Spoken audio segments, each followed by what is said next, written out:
Yo, it's your boy Ryan, Northwest Sports Fanatics, back at you with a new video. Today is Friday, January 9th, 2026, with your boy Ryan and the Northwest Sports Fanatics. Make sure you guys subscribe to the channel.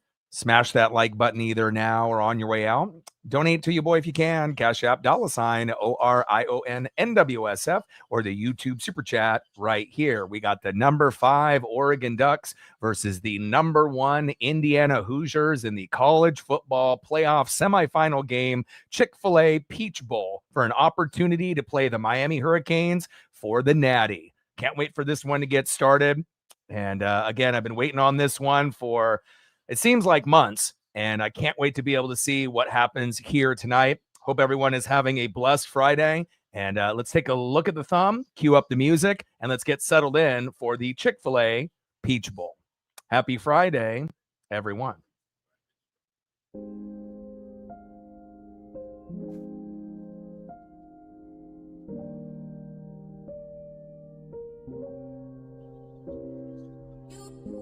And this is going to be a fantastic matchup, obviously, with two powerhouses. You know, realistically, you know, the Hurricanes are playing a home game as the away team. And it's going to be the first time in the NFL or BCS era, you know, since we had Tampa Bay in 2020 play a home game in the Super Bowl. And then obviously the Rams in 2021 doing the same. So obviously being the home team, even weighing, you know, even though they're going to be wearing the away jerseys, the Miami Hurricanes, they earned it yesterday against Ole Miss. Number 5 Oregon Ducks, 13-1, the only loss to the Indiana Hoosiers at Autzen earlier in the year. Number 1 Indiana Hoosiers, 14-0, the only undefeated team left. And I can't wait to be able to see how this is going to play out. We obviously know that Dante Moore and Fernando Mendoza are, you know, the two key pieces to be able to keep an eye on. And again, with injuries and guys kind of opting out, we're kind of left now with a Noah Whittington that is under the weather. You have De'Aaron Hill Jr. who will have to step up as the 2. And as far as the rest of the running backs, they're not available. So we're at a huge disadvantages, you know, in this particular game as far as the running back room. But I still feel that we're going to have enough with Dan Lanning to compete, but we're also going to be able to need some key defense from Bryce Betcher and company. And then on the flip side with Indiana, I mean, what can you say? Fernando Mendoza winning the Heisman.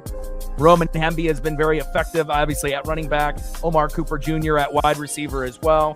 Can't wait to be able to see what happens here today. And again, you know, it hasn't been, you know, too kind, you know, for us Ducks fans. You know, we went to the Natty in 2010 against Cam Newton in Auburn, and that was probably the one that we feel that we should have won and ended up losing that game late. Then in 2015, we played Ohio State, knew we weren't going to win that game. So it seems like every, you know, 5 to 6 years, and now it's been, you know, 11 years since the last time that we've went. And at some point, you know, something good has to happen, you know, for the Oregon Ducks. But again, you know, we're going to have to play the best game of the entire season here tonight. And then even if by some miracle we get past the Indiana Hoosiers here today and get payback for that loss at Autzen earlier in the year, the mission isn't over. You got to be able to beat the Miami Hurricanes in their own building in Florida for the Natty. But again, one step at a time. We're one of the last 3 teams left. And again, everyone is picking against us. Nobody is picking us to win.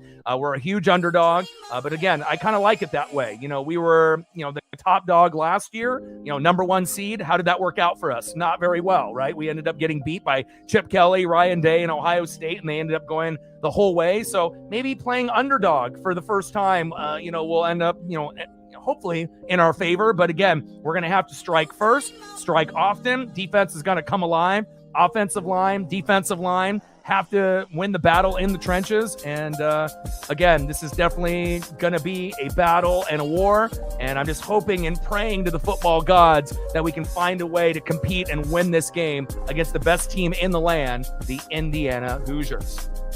Reflect in the building. What's good? What's good? Garden in the building. What's good? How are you? Tyler in the building. What's good? Let's get it, baby. Golden Eagle in the building. What's good? Captain with the tenor. Said Texas Tech was way better than Alabama. Oregon defense needs to start up. Yeah, but we will see.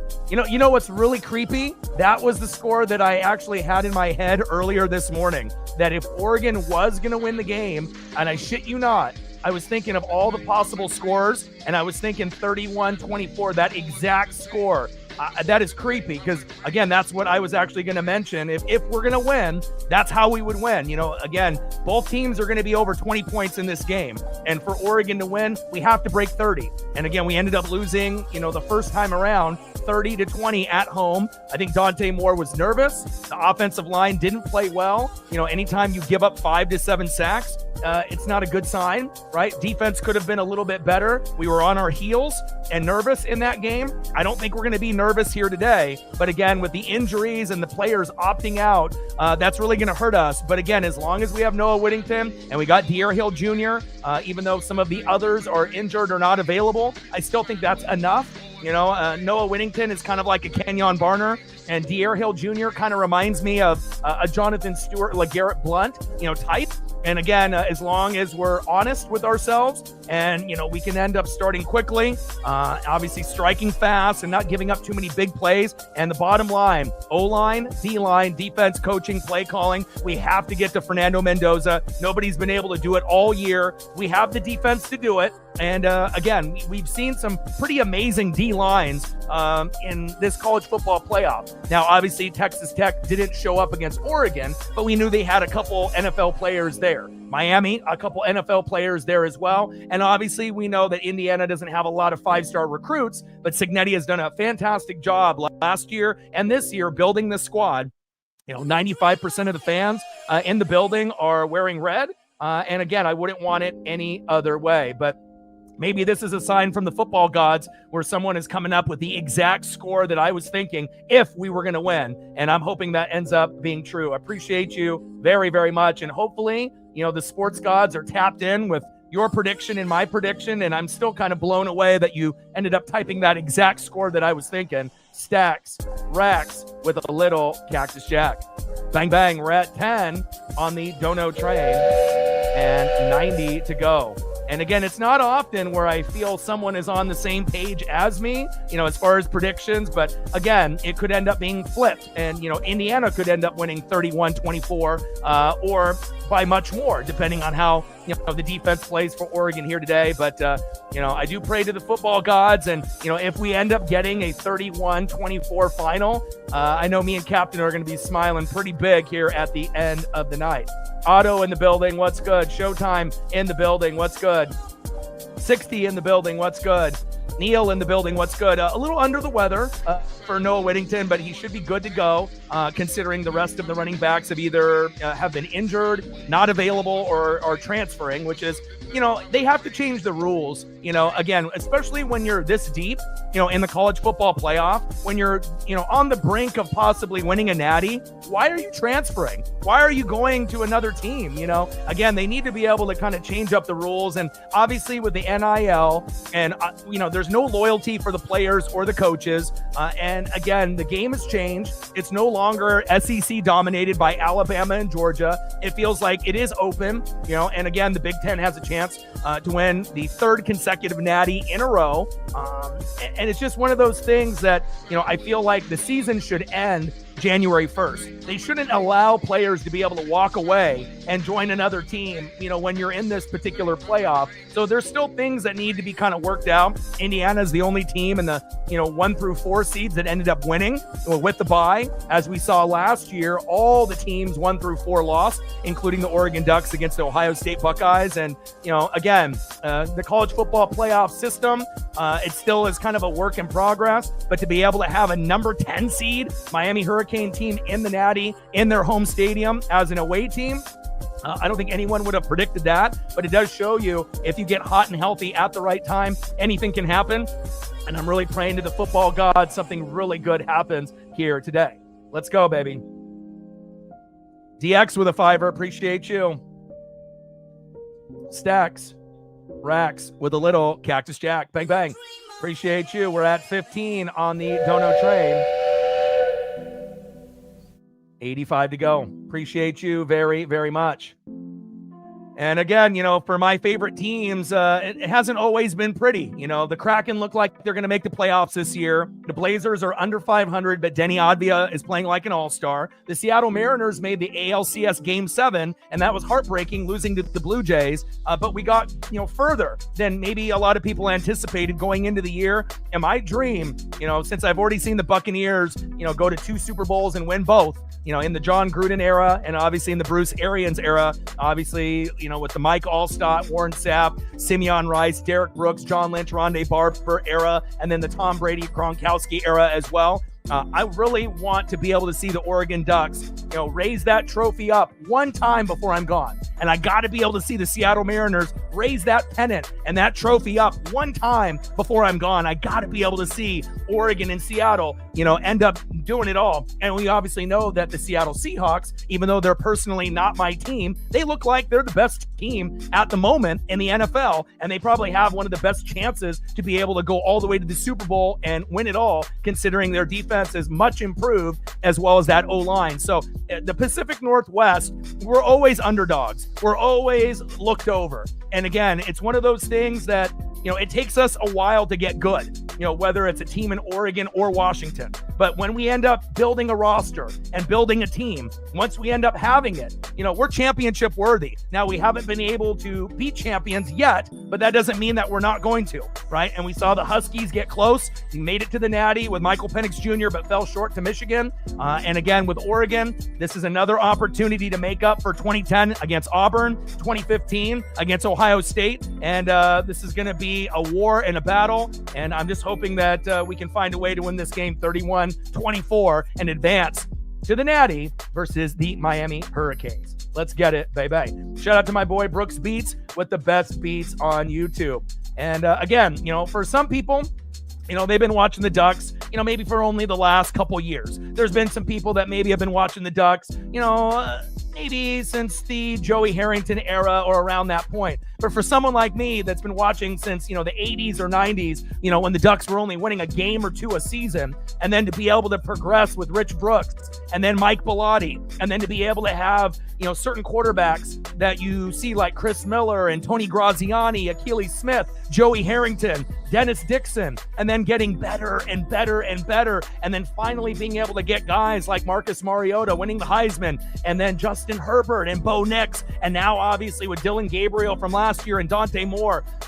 The thing that really was the disadvantage for Oregon, in the Chip Kelly era and beyond, and even before that, we were too small, right? We never really had the big enough bodies on the O-line and D-line to compete with the Big Ten and the SEC when we were a Pac-10, Pac-12 team. But now, with the NIL and everything being a little bit more evenly distributed, as far as recruiting is concerned, it's no longer SEC dominated, right? Now it's the Big Ten is king. And, the SEC, they don't have a representative in the championship game for a few years now. So things have changed. And obviously the Big Ten is king. But again, to be able to be a champion, to be the best, you have to beat the best. And we're staring at the best right now. Number 1, Indiana Hoosiers, 14-0. Number 5, Oregon Ducks, 13-1. And I couldn't ask for, nothing more than to find a way to win this game. I mean, even if it ends up being, a very tight game late, just finding a way to be able to advance and get to a Natty would really be huge. And I can't wait to be able to see what Dan Lanning has. And the one thing I think that we do have as far as an advantage, as far as Dan Lanning is concerned, not only for, current status, but moving forward, he's not leaving Oregon. When a lot of these coaches say, oh, I'm staying, and then a year later they dip, like Lane Kiffin. I really truly believe in my heart that Dan Lanning is going to stay here in Oregon, for 5, 10, 15 years. And if that ends up being the case, we should be able to make a couple natties. We may not win the first time that we go, but again, I do feel that he is the guy to be able to get us to a point where, him and Chip Kelly were very similar in record this year. Dan Lanning has surpassed him. But again, if you went back and looked at what Chip Kelly was able to do, Rose Bowl, obviously Natty, Rose Bowl, Fiesta Bowl, we never had a 4-year stretch in Oregon Duck history. And there was a swagger with the visor with Chip Kelly. But I really honestly believe that Dan Lanning has surpassed Chip. And again, he will be able to hopefully this year do something that Chip was not able to do, bring home a natty for the Oregon Ducks. Let's get it, baby. Like, sub, donate, comment, share. If you haven't smashed the like button yet, please do. Help us get to 100 likes, 100 on that dono train. And 5 to 15 subs. And again, to be able to see your team make a natty and lose, it's painful. And I've already had to go through that in my lifetime twice with Oregon. And again, this is not going to be an easy game. I respect Fernando Mendoza, Roman Hemby, Omar Cooper Jr., Signetti, everyone on the staff. They do things the right way. They are the most disciplined team, in college football. And again, it's going to be a tough battle, to say the least. But I'm just hoping to the football gods we can find a way. Let's get it, baby.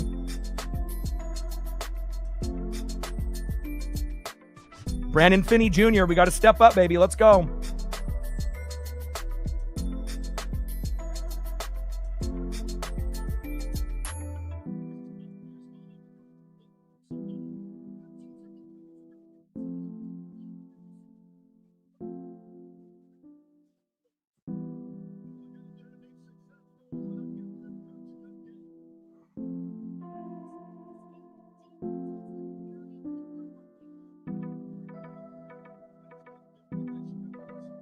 Let's go, baby.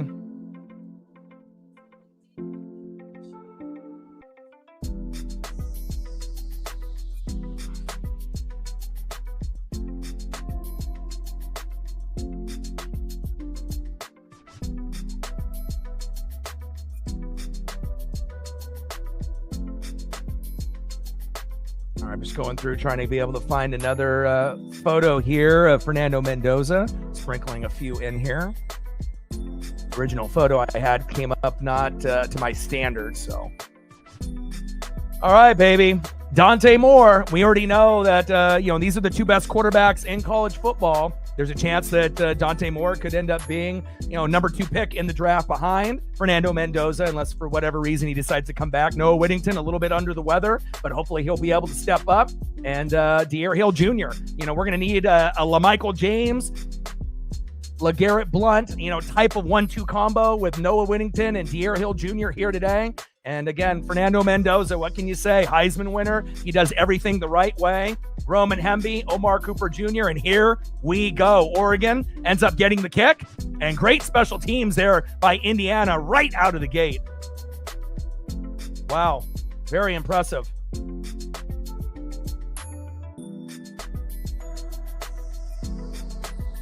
All right, let me get everything situated here. Get everything refreshed. And Quinn Warren with a 60-yard kickoff. Jeremiah McClellan, 15 yards. And we got an injury already. First down and 10 at the Oregon 20. And again, you never want to be able to see guys get banged up, on the first play. But again, it has been kind of one of those, common themes as of late. And it is an Indiana Hoosier that is down. Great tackle there by Baldwin Jr. on Jeremiah McClellan. Sarah in the building, what's good?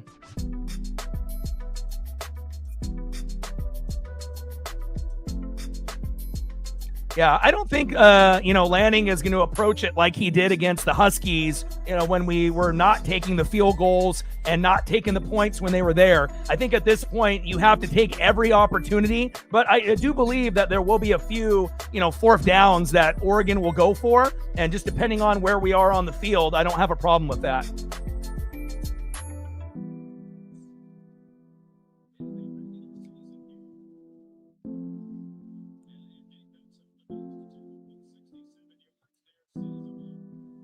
Let's go, baby.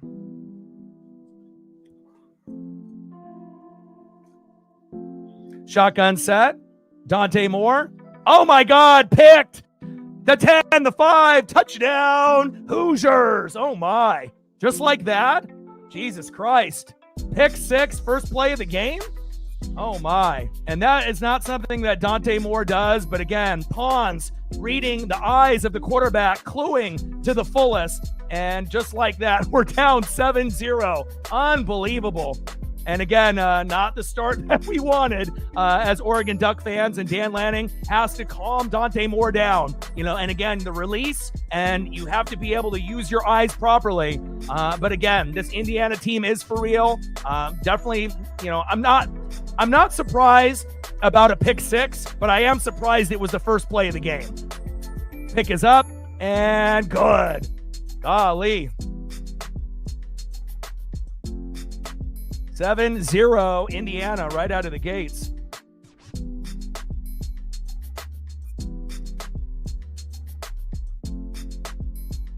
Dante Moore intercepted there by Pons, and he takes it all the way to the house.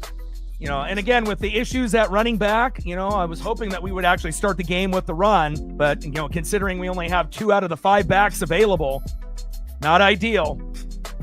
Yeah, definitely telegraph that. And again, cluing, if you can end up using your eyes and you're staring down a guy and you get corners and safeties that are going to be looking just at the quarterback's eyes alone, that's exactly what Pons did. And, you can't telegraph a play that easily. But even with that being said, I still think that, it's going to be an uphill battle, but I still think that we're going to have a chance. Terrible start, though. That's not exactly, the worst possible thing that you could have happened. But hopefully we can get past that, and hopefully that'll be the only pick six of the game. Because if they end up getting another one, then we definitely are going to lose. So, oh, man. Not what I wanted to see on the first play of the game. And I know Duck fans are a little frustrated, but again, I still love Dante Moore, and he's just got to settle in. Indiana kicks off. Quinn Warren, 65 yards, and that goes for a touchback. All right, Dan Lanning, you got to get your quarterback settled in. Let's go, Dante Moore. No more picks. Hand the ball off to Noah Whittington and De'Aaron Hill Jr. Let's go. Man, and that's the first time all season that we ended up throwing a pick six. Again, 3 picks in 2 games versus Indiana, only 7 in 13 other games. And again, we've never seen a game start like that for Oregon ever. But again, for Indiana to do that, they're the number 1 team in the land. They're 14-0. They were the only team to beat Oregon this year. And again, we're going to have to find a way. Halfback toss, which we should have done on the first play. And De'Aaron Hill Jr., hopefully we get a lot of looks with him. Rushing left to that side, 4 yards. Pons with the tackle, 2nd down and 6 at the Oregon 29. Bricks and joysticks in the building. What's good? Go M's. Let's go, baby. We already know we're huge underdogs in this game. We just have to be able to recover. 2nd down and 6. Shotgun set. And there we go. Jay Harris with a nice stiff arm. There we go. 1st down, Oregon. Move the chains. Nice job by Jay Harris there, 7-yard run. 1st down and 10 at the Oregon 36. It's on ESPN, JT.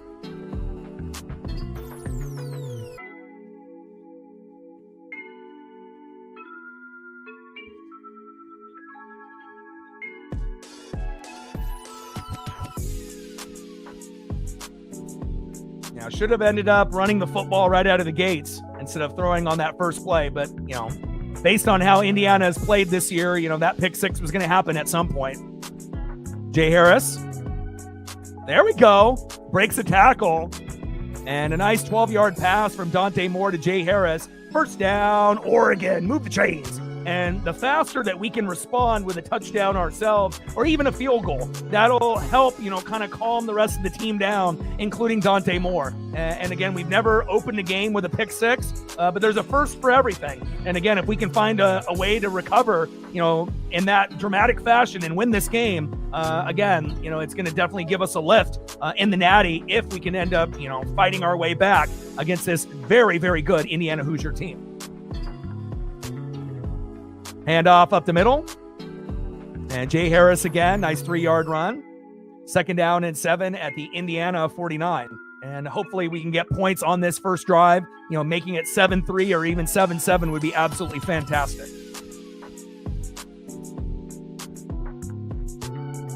Let him know, Captain.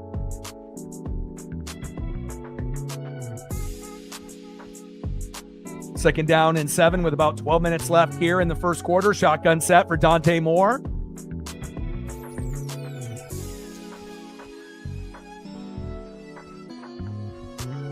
And Jamari Johnson, what happened to my hands? You got to catch that, Jamari. And again, a pass that we have seen that was catchable. And we saw quite a few of those, with Chambliss and obviously Carson Beck, with their receivers yesterday as well. Mostly in the second half. But again, when it hits you in the hands, you got to make that catch. Let's go. Third down and 7 at the Indiana 49. And we got to get Kenyon Sadiq involved in this game. Wasn't really able to get involved that much in the first game at home at Autzen. We got to get him the ball. Shotgun set on third down and 7. Indiana with the pressure. Little check down. Here we go. Malik Benson. First down, Oregon. Move the chains. There we go, baby. Sarah with a $1 holla. Every dollar counts. Stacks. Racks with a little Cactus Jack. Bang, bang. Appreciate you. Another $1 holla on the Dono train. Nice job by Malik Benson. And again, if we're going to win this game, he's going to have to be one of the deciding factors. Nice job by Malik. First down and 10 at the Indiana 40. And thank God we didn't go 3 and out after giving up a pick 6, because again, you get down 10-0 or 14-0 to this Indiana team, you're not coming back typically. But again, we're able to construct a few first downs here, and it looks like Dante Moore is starting to settle in slightly. Hand off there to Jay Harris for just a few. 3-yard gain up the middle. Second down and 7 at the Indiana 37.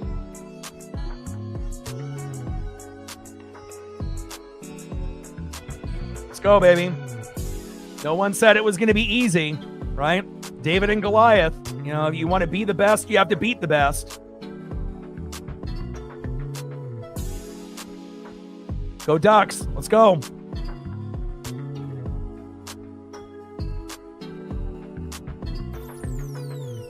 Second down and 7. Shotgun set. Moore. And again, we're going to be disciplined with the run.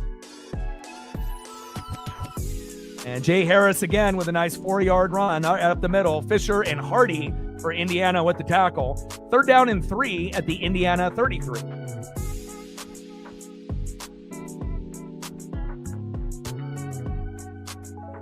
Shout out to my boy Brooks Beats with the best beats on YouTube. All right, Oregon, we got to keep moving the chains. I'll take a field goal on the first drive, but I would love to be able to tie this game up 7-7 if we can. Come on, Dante. And I do like Dante better than Dylan Gabriel for this squad this year. Moore on third down and 3. There we go. First down, Oregon. Move the chains. Jay Harris, baby. There we go.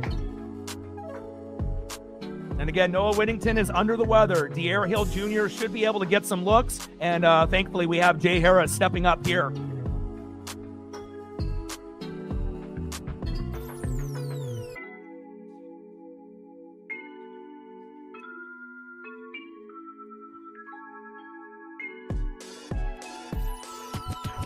First down and 10 at the Indiana 28. Let's go, baby.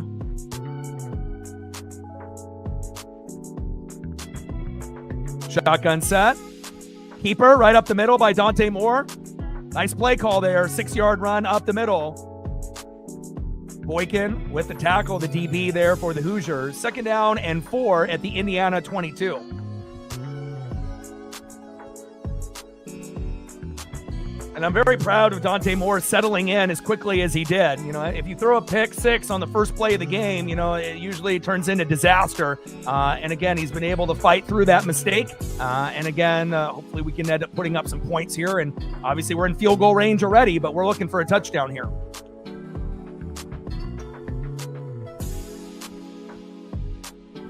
Dante Moore, play action, little bootleg. There we go. Kenyon Sadiq, the best tight end in the country with the catch. First down, Ducks. Move the chains. Fernando Mendoza will go number 1 to the Raiders. And then if Dante Moore decides to opt out to the draft, he'll go number 2, most likely, to the Jets, unless someone, decides to trade up in that spot.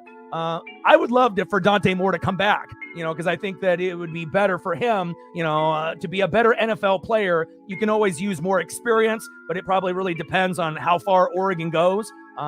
He most likely will be gone, but I would love for him to come back if we could get him back. Nice 5-yard pass from Dante Moore to Kenyon Sadiq. And timeout, Indiana.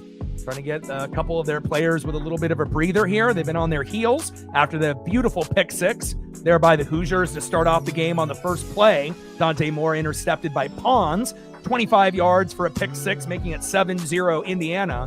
And again, you have to expect the unexpected. And again, I did not anticipate something like that happening so early in the game, but hopefully we'll be able to respond with a touchdown here in just a moment.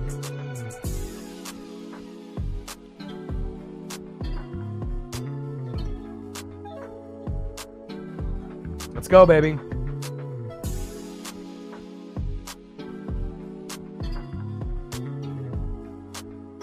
And we're going to need Betcher to step up, obviously, on that side of the ball. Like, sub, donate, comment, share. If you haven't smashed that like button yet, please do. Help us get to 100 likes, 100 on that dono train. And 5 to 15 subs. Let's get it, baby.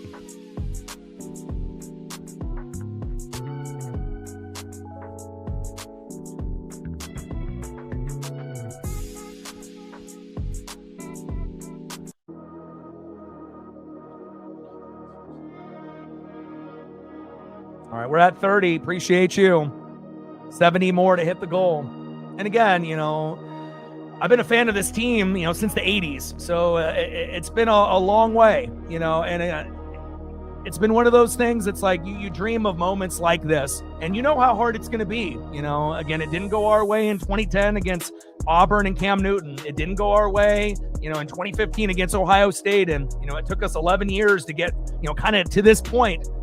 And I'm hoping that, we'll be able to respond with a touchdown here because, again, we know how good Indiana is. But, just because Dante Moore ended up getting a pick six, that doesn't mean, Finney or one of the other players on Oregon's defense can't do the same to Mendoza. Even though we've seen Mendoza be pretty clean, if there is a team that could end up, getting a pick six or a fumble for a touchdown against Indiana, it's definitely us. Let's go, baby. And I'm still confident that we can win this game. I mean, again, it was a very shocking start with the pick six. Not exactly what you want, for your favorite team to look like that on the first play of the game. But again, we're still in the first quarter. Long ways to go. We have a fantastic coach. Really, the concerning issue is with all of the injuries and the lack of running back depth. But even with that being said, I think, next man up approach, we have enough. And we're much deeper than last year's team. So, again, it's just about staying true to ourselves, not abandoning the run, and trying to win the line of scrimmage the best that we can. And, again, O-line, D-line, defense, coaching, play calling. And as long as we can match up with Cignetti, we should be just fine here in this matchup in the Peach Bowl.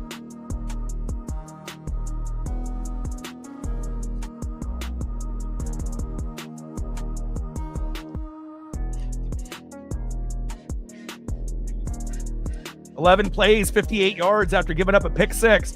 Not many teams would be able to do what Oregon has done at this point. 12th play on the drive here on 1st down and 10. Man in motion. Dante Moore, hands off. Jay Harris. And finally, the Hoosiers get a nice stuff. A loss of 2 with Kamara and Hardy in there with the tackle against Jay Harris, running back for the Ducks.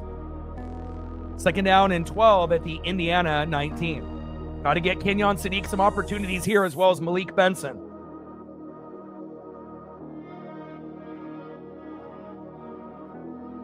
Let's go, Ducks.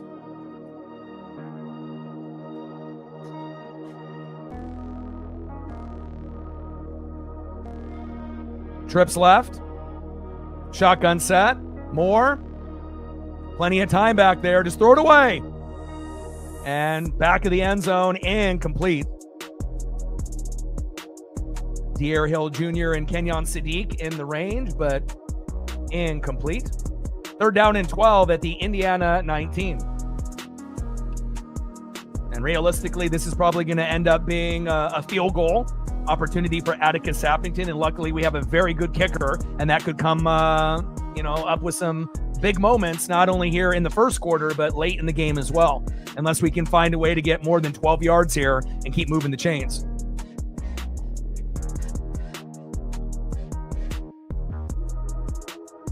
Shotgun set. Blitz off the edge. Touchdown, Oregon. Let's go. Let's go. Jamari Johnson. Bang.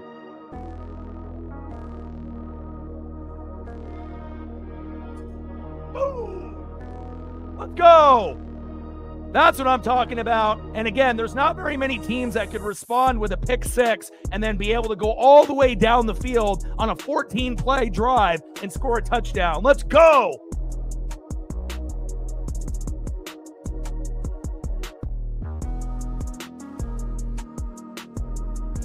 Let's go. Extra point incoming here, and it is up by Atticus Sappington, and it is good. Let's go, baby. What grit and what heart, by this Oregon Duck team. Again, a lot of teams would fold when you're playing against the number one team in the land that's 14-0, that had beaten Oregon in our own building at Autzen earlier in the year, 30-20. So we haven't been blown out all year. Our biggest loss was 10, and our only loss, but a way to fight back on 3rd down and 12, and to be able to throw a touchdown pass? Are you fucking kidding me? Unbelievable. Let's go. Hell yeah. And this actually might be the natty, right? I mean, if we're actually looking at this particular matchup, just like normally in the NFC Championship game and the AFC Championship game, more times than not, those end up being better than the Super Bowl. And there is an opportunity where this might end up being actually a better game than the natty, unless, Miami steps up against Oregon or Indiana. But we kind of feel, I think for the most part, that the natty winner is going to be one of these two teams. Not to say that Miami can't win, because they're playing in their own building. They're going to be the away team. And the last time that we've seen an NFL or a college football team play in the championship, both of those teams have won. The 2020 Buccaneers, my team with Tom Brady in 2020, playing in Tampa in the Super Bowl, they won. And then the following year, in 2021, the Los Angeles Rams playing in LA and them winning the Super Bowl. But we haven't seen it in college football. And again, Miami will be the road team in the natty, in their own building. And again, if they can make sure that they can get some of those players healed up, obviously we know Bain can do it, but he needs his partner in crime, and he ended up getting a little banged up. And, Miami was a little sloppy, in that second half, and they had to really grind it out to win the game, and they earned it. And storyline-wise, Crystal Ball going against Dan Lanning, the storyline there, the former Oregon coach going against the new Oregon coach, obviously would be a big headline. But again, we have to be able to beat this giant called the Indiana Hoosiers. And I'm very proud of this team. A lot of teams would have folded after a pick six, and to be able to not go 3 and out, to be able to march down the field with confidence, 14 plays, 75 yards, 3rd down and 12, 19-yard touchdown pass from Dante Moore to Jamari Johnson, who was the receiver that ended up having the drop, earlier in the drive. Big play by the tight end, Jamari Johnson. And just like that, 7-7. Let's get it, baby. Nice job, baby. Let's go.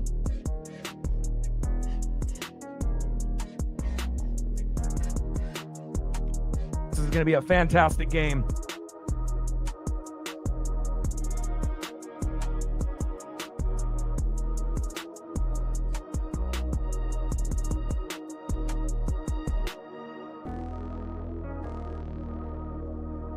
Let's go, baby. And Dan, we trust. Let's go. Like, sub, donate, comment, share. If you haven't smashed that like button yet, please do. Help us get to 100 likes, 100 on that dono train, and 5 to 15 subs. Let's get it, baby. Let's go. I mean, beating a team 2 times or 3 times, in a season, if we're talking, NFL or college football, regular season, Big Ten championship, natty, or, 2 times in the regular season and 1 in the playoffs, for example, in the NFL. Beating a team 2 or 3 times in a season is not something that's easy to do, but it is doable. But most teams usually, have a hard time, beating a team that second time around. But, you're talking about the Indiana Hoosiers. And if there is a team that could beat Oregon twice, it's definitely them. Great play there. Atticus Sappington, 65-yard kick. and that's going to be a touchback. First down and 10 at the Indiana 25. It's on ESPN. And to say that Miami is going to win it and won't be even close means that you don't watch college football. Shotgun set. Roman Hemby there with a minimal gain. Good defense there by the Ducks. 1 yard run. Second down and 9 at the Indiana 26.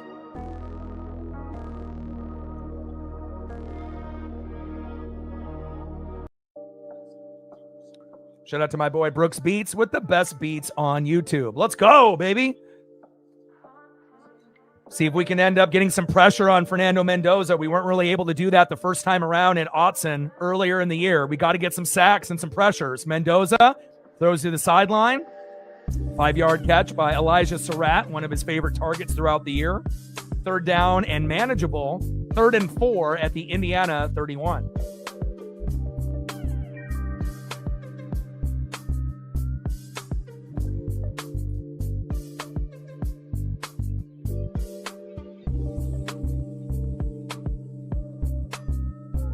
Go defense.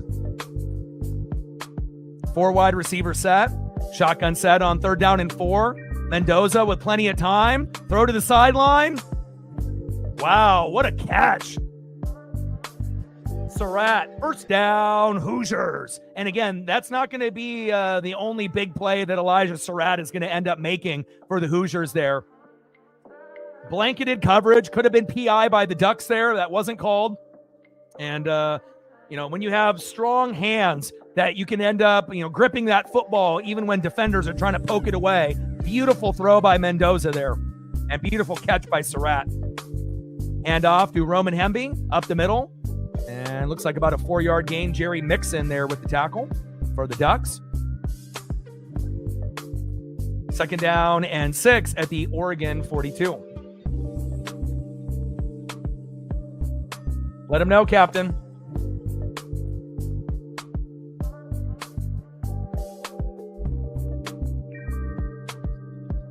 Got about 5 minutes left here in the first quarter and a good one. 7-7, Oregon and Indiana.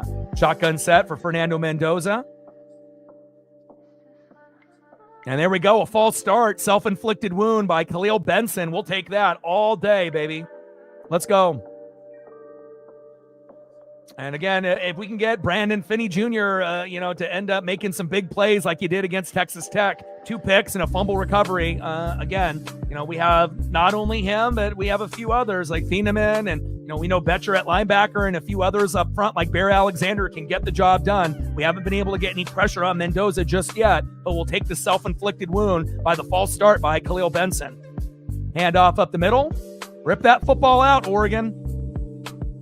And we got a big dog pile here that finally ends in a 7-yard run there by Kalen Black, one of the other running backs in that Indiana Hoosier running back room. 3rd down and 4 at the Oregon 40.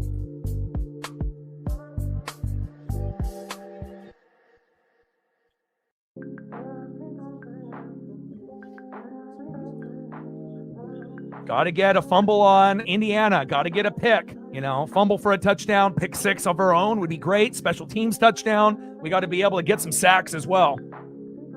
But shotgun set for Fernando Mendoza is one of those things that he does on the regular. Throw to the sideline.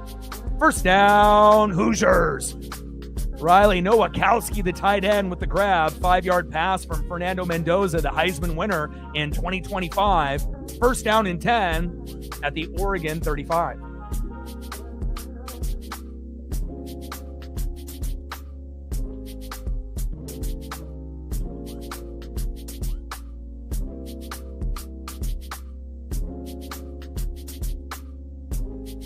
Shotgun set, handoff up the middle. And I'm hoping that we'll be able to punch the football out at some point in this game. Nice run there by Kalen Black right up the middle, dragging a Duck defender. 6-yard run, second down and 4 at the Oregon 29.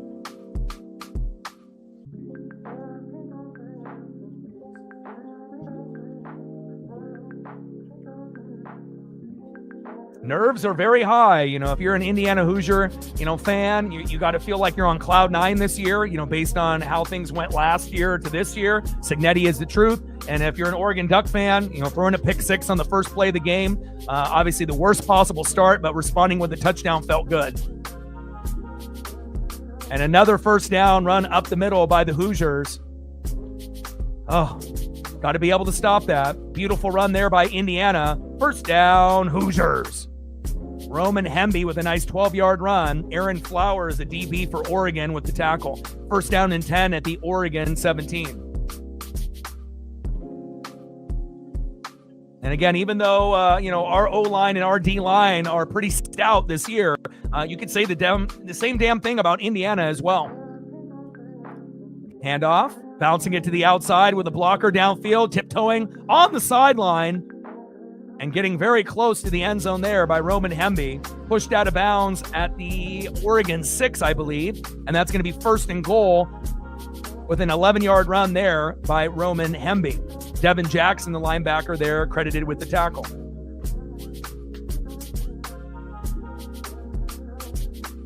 Lots of athleticism and a lot of disciplined players on this Indiana Hoosier team. First and goal at the Oregon 6. Trips right, man in motion. Shotgun set for Fernando Mendoza. Handoff up the middle. And good defense there by Oregon. If Fernando Mendoza was able to keep that, he probably would have walked into the end zone on that RPO. Nice tackle there by Porter. And that's a loss of 2. Ashton Porter with the nice tackle by the Oregon Ducks. Second and goal at the Oregon 8.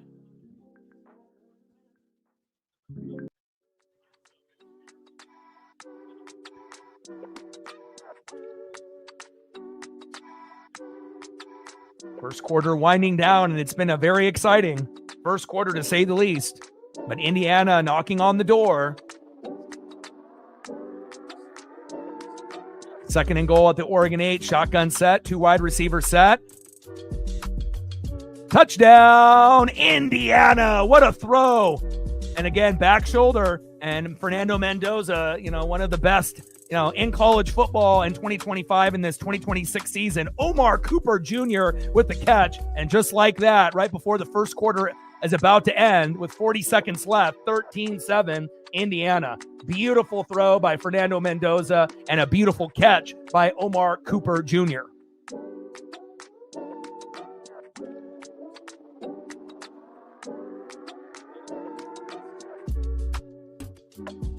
Extra point is up and good. 14-7 Hoosiers.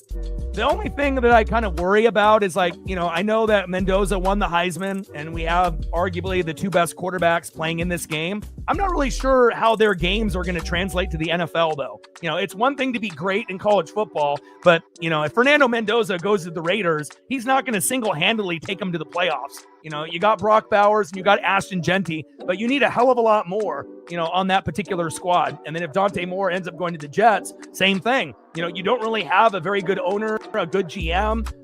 Again, you might have a few skill position players, but it seems like with the Jets, anytime they start to invest in someone like Sauce Gardner or Quinnen Williams, they end up trading them away before they end up seeing their true potential. So, kind of wish that these 2 guys wouldn't go to those 2 particular teams. But again, I'm not really sure how their game is going to translate to the NFL. And based on watching the games this year, it definitely feels like Fernando Mendoza has a leg up on Dante Moore. As far as going to the NFL and maybe being able to produce sooner.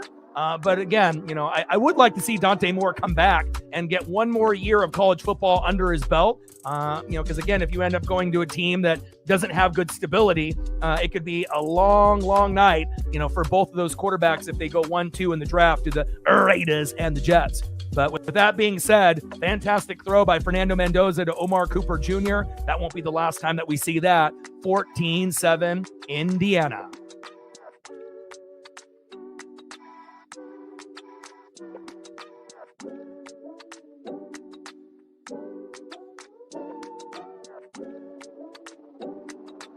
The only problem is if Dante Moore, ends up, coming back to Oregon, right? There's still a chance that the Jets could draft him in the top 2 or 3 picks next year after this year's draft, the following draft. It's not like the Jets are going to get that much better, right? So, at some point, is it about the money,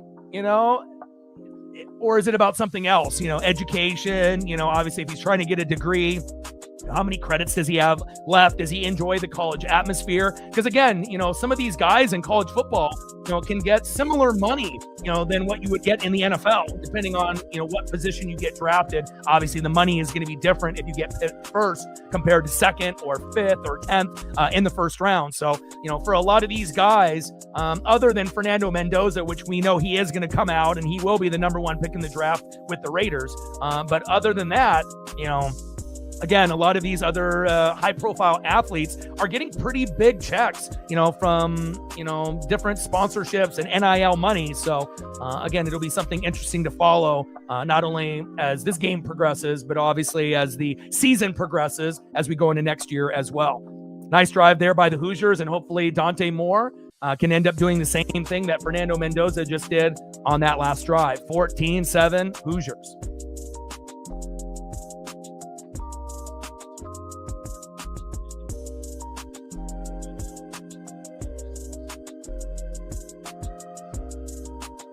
Yeah, the thing is, though, Raiders can have $100 million, but if you don't have the right people and the right evaluators, it doesn't matter, right? You have to have the right owner, the right GM, right? The right head coach, the right coordinators, and the right player evaluation, talent members. And again, you can have all the money in the world. That doesn't mean that you're going to draft the right players or that are going to actually pan out. So just because you have money doesn't mean that that's going to be able to turn the Raiders around. Facts. I mean, the Raiders and the Jets have been bad for quite some time. Quinn Warren with a 65-yard kick. First down and 10 with the touchback at the Oregon 25. Money isn't everything. Again, you can have all the players that you want out there, but really the coaching is really what's going to take the players to the next level. And if you don't have the right coaches, the players are only going to go so far. Hand off to Jay Harris up the middle, and a gain of a few there. 4-yard run there by Jay Harris. Aiden Fisher, the linebacker for the Hoosiers, with the tackle. Second down and 6 at the Oregon 29.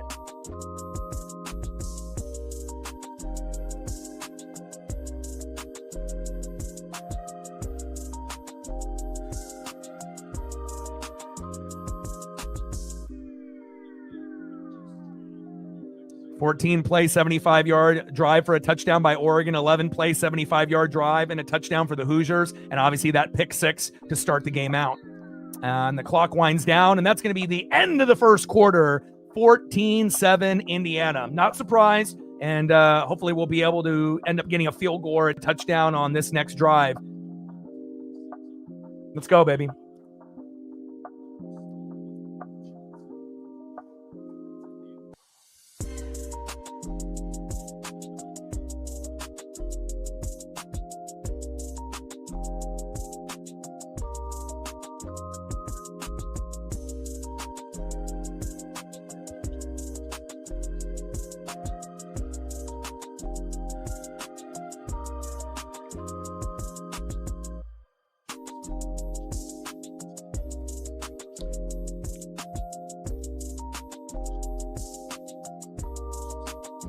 And if you're just tuning into the game, Dante Moore on the first play of the game intercepted there by Pons for a 25-yard pick 6, making it 7-0 Indiana. Then Dante Moore on a beautiful 14-play 75-yard drive, going to Jamari Johnson on 3rd down and 12 for a 19-yard touchdown pass, making it 7-7.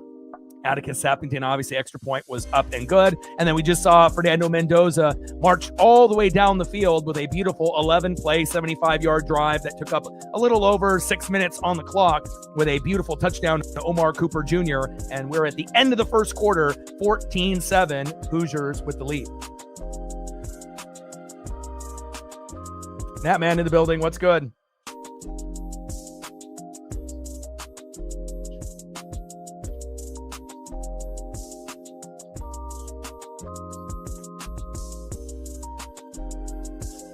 And as we've seen, Noah Whittington, being on the questionable list hasn't really been a whole a whole lot of production there with him. They're going to sprinkle him in here and there. And I would like to see De'Ara Hill Jr. get some more opportunities out there, but Jay Harris is doing a good job. It just hurts, when you end up having certain, players that you are kind of counting on and they're not available, for your squad.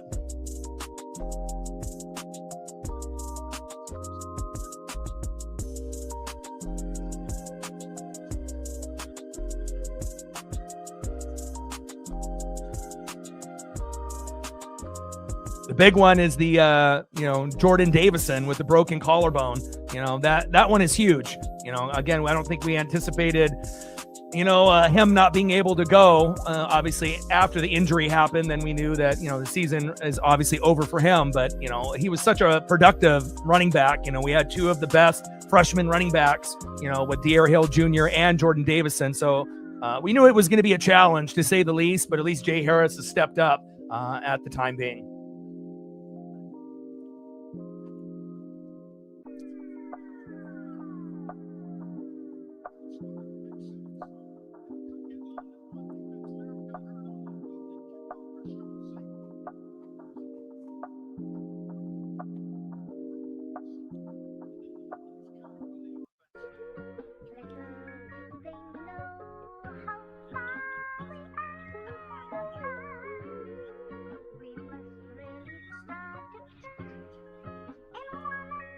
Second down and 6 as we get into the beginning here of the second quarter.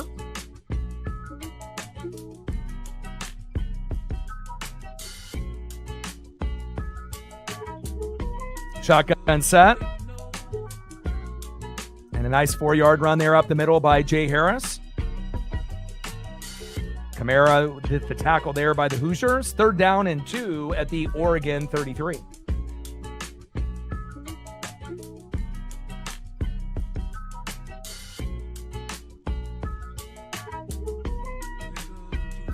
Yeah, 3 for 14 on third down in that first game. And again, offensive line got beat up. Lots of sacks on Dante Moore. And again, we definitely are not playing nervous this time around. And again, we just have to be able to play within ourselves, especially with not having Davison available in this game. Shotgun set. And a big stuff there by the Hoosiers on third down and 2. And Kamara with a tackle with Jones as well. And that's a loss of 1 for Jay Harris. Fourth down and 3 at the Oregon 32.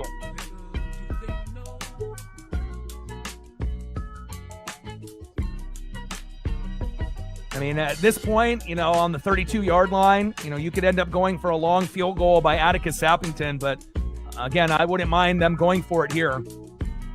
Actually, no, we're not on our 50. I thought we were on our 50. Never mind. We got a punt. I was trying to remember where we were on the field there, and yeah, we got a punt here. Can't go for it when you're on your own 50. And a decent punt that ends up rolling to about the 18-yard line. All right, first down and 10 at the Indiana 18. And again, if we were on our 32, I wouldn't have minded if we would have went for it on 4th and 3, but I definitely can't go it when you're on your own 50.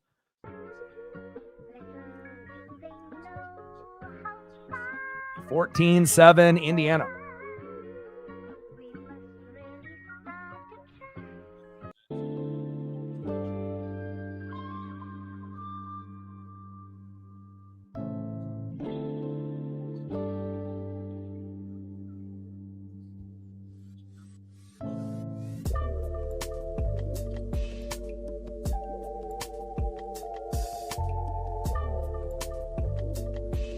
All right, we're at 43 likes, 57 to get to 100. Let's go. We've got plenty of people in the room. 55 to go.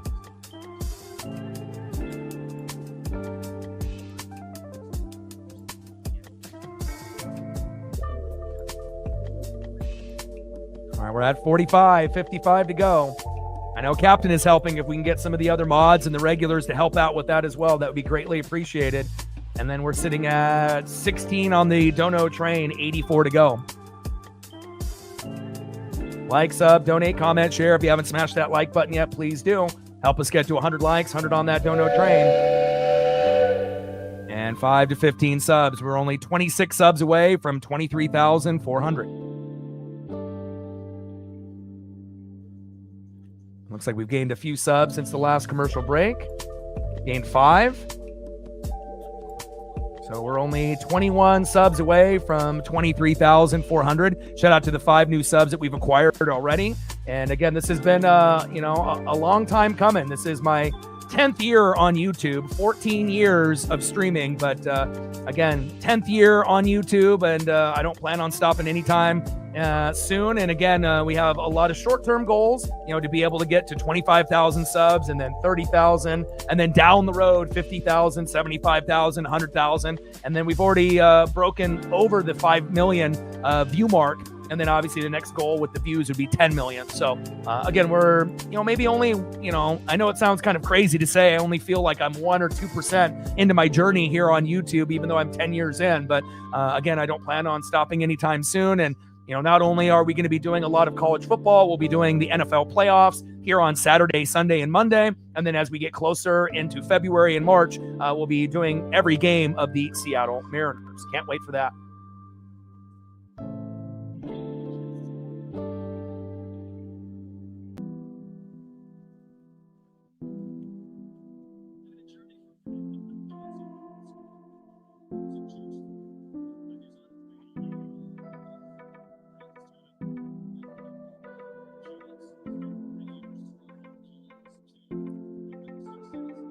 Yeah, Seahawks look good. Again, out of all the teams that are in the playoffs right now, they look the strongest, out of any team in the NFC or the AFC. But, again, we'll see how the time off affects their team, as well as Denver on the other side in the AFC. And, we'll find out, if they can make it to the Super Bowl and if they can win it all. Handoff up the middle. And a short gain there. I don't even know if they gave him a yard. Looks like no gain. Kalen Black. 2nd down and 10. Dylan Thieneman coming up there from the safety position with the tackle. 2nd down and 10 at the Indiana 18. 14-7 Hoosier lead.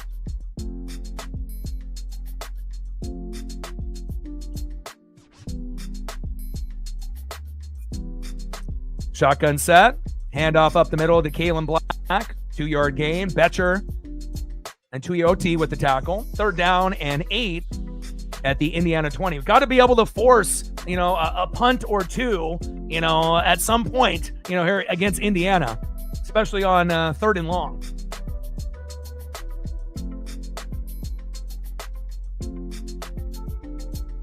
No, I'm not doing any of the World Baseball Classic. Shotgun set. Mendoza, get him! Gosh, look at the speed. 1st down, Hoosiers. And again, that was an opportunity that was missed, but Fernando Mendoza showing his athleticism, running down the sideline and running away from the Duck defenders. Beautiful 21-yard run by Fernando Mendoza, the Heisman winner. 1st down, Hoosiers. Move the chains. Now, last time I did the World Baseball Classic, they ended up penalizing me for something that I didn't do, and then they ended up giving me a ban of a week for nothing that I did wrong. And by the time that I ended up getting a response, I was already back to work. So I can't go with a week without being able to work. So, again, if they're going to treat me that way with those particular streams, then I'm never going to do them again. Shotgun set. Black rushing towards that left side for a 4-yard gain. And that's a flag on the play, which would have been 2nd down and 6 at the Indiana 45. I mean, I would love to call the World Baseball Classic, but again, after what they did to me last time that happened, I don't know if they thought I was actually showing the actual game when I wasn't, when I was pulling up photos. But whatever the reason was, again, it definitely hurt, not only me mentally, but obviously the paycheck as well. So, when you end up having something like that happen, to you learn from it. And again, I'll never do the WBC ever. Will I watch the games? Yes, but I won't stream any of them.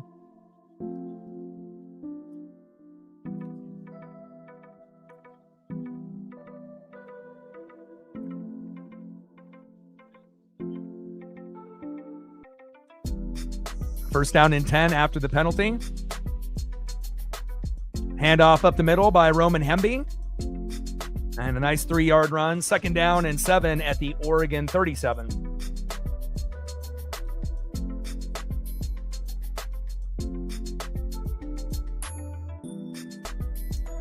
getting destroyed would be what happened to Oregon against Ohio State in the first quarter last year. I guess if your interpretation of getting destroyed is being down by 7, then you obviously don't know a whole lot about sports.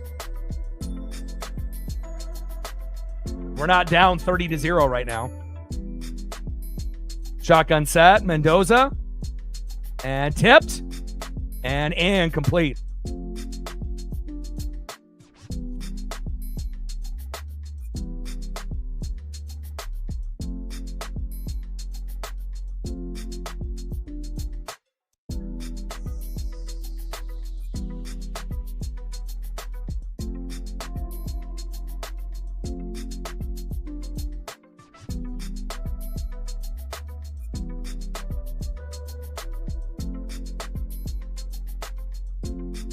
Shotgun set, and a big sack lunch there on Fernando Mendoza. That's what I'm talking about, baby. And ball comes out, but they find a way to get to him after that. Let's go. That's what I'm talking about. A little karma for Dave talking shit. I like that. It's 12 noon. You know what time it is? Time for a sack lunch. Yum, yum, yum, yum, yum. Let's go. Big loss there of 19. 4th down and 26 at the Indiana 44. Good. We don't need you, and never needed you.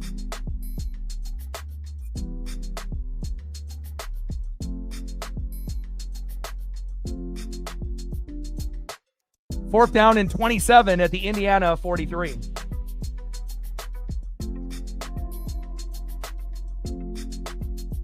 Indiana with the punt, and that's exactly what we needed. Thank you for that, Dave. I appreciate you talking shit and, the Duck defense coming alive.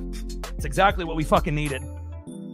All right, now let's got to see if we can end up tying this game or even getting a field goal to kind of cut into this Indiana lead. We know this is a David Goliath type of story, but if we were just somehow, some way able to get that football, even with the Indiana offensive lineman there almost getting the football after that fumble, but obviously going in that, opposite direction helped us out tremendously. Gary Bryant Jr. with the 5-yard return. First down and 10 at the Oregon 13 as we come back from the commercial break.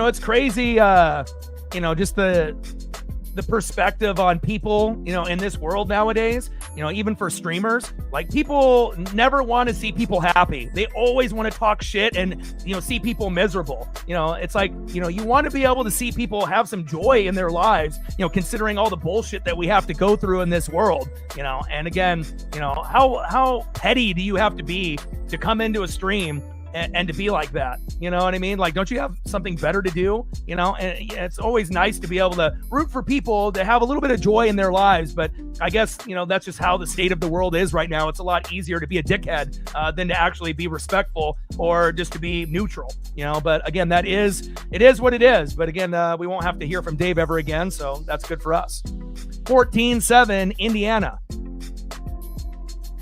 Judah in the building. What's good?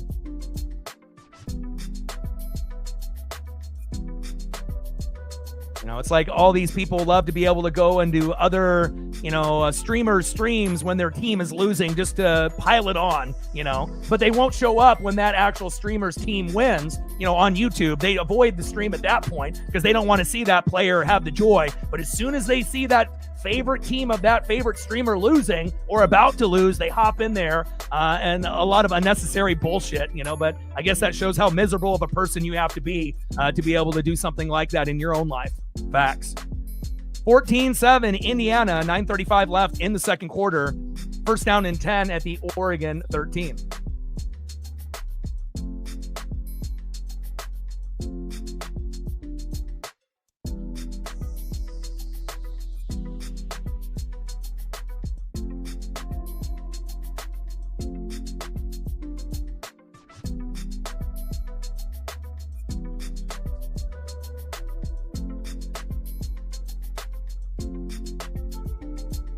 Yeah, I mean, I think there's a good chance that we could end up winning the division, the Mariners, the AL West, or, getting a wild card and getting second next year. We'll kind of have to see, what, everything looks like with the Astros and the Rangers and, the rest of the teams. Obviously, we don't assume that the Athletics or the Angels are going to be able to be on that level yet. But, again, ball comes out. Jesus Christ. And Indiana with the fumble recovery. What the hell happened there? And that is going to definitely change the momentum of the game now. Indiana will score probably on one play. And just like that, 14-7 is going to be 21-7. What the hell happened there?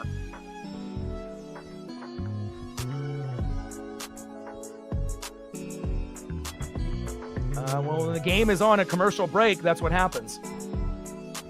Oh, Dante Moore. Golly.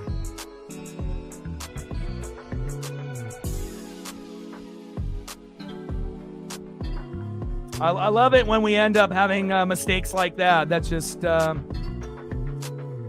unexcusable.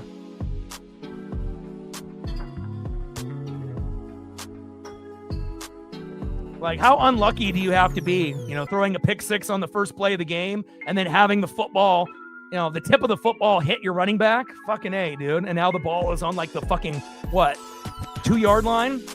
Ay, ay, ay. Shotgun set, Mendoza. And a nice hurdle there by Kalen Black. 1-yard run. And again, we already knew how hard this game was going to be, going against this undefeated Hoosier team that's 14-0.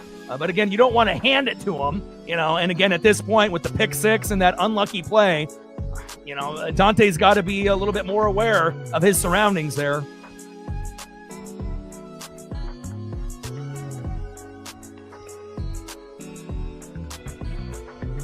Handoff up the middle. 1-yard run, 3rd and goal at the Oregon 1. I mean, if we can hold to a field goal, that would probably be the best case scenario besides getting a fumble or a pick here. But the chance of, getting a turnover here on the 1 is very unlikely.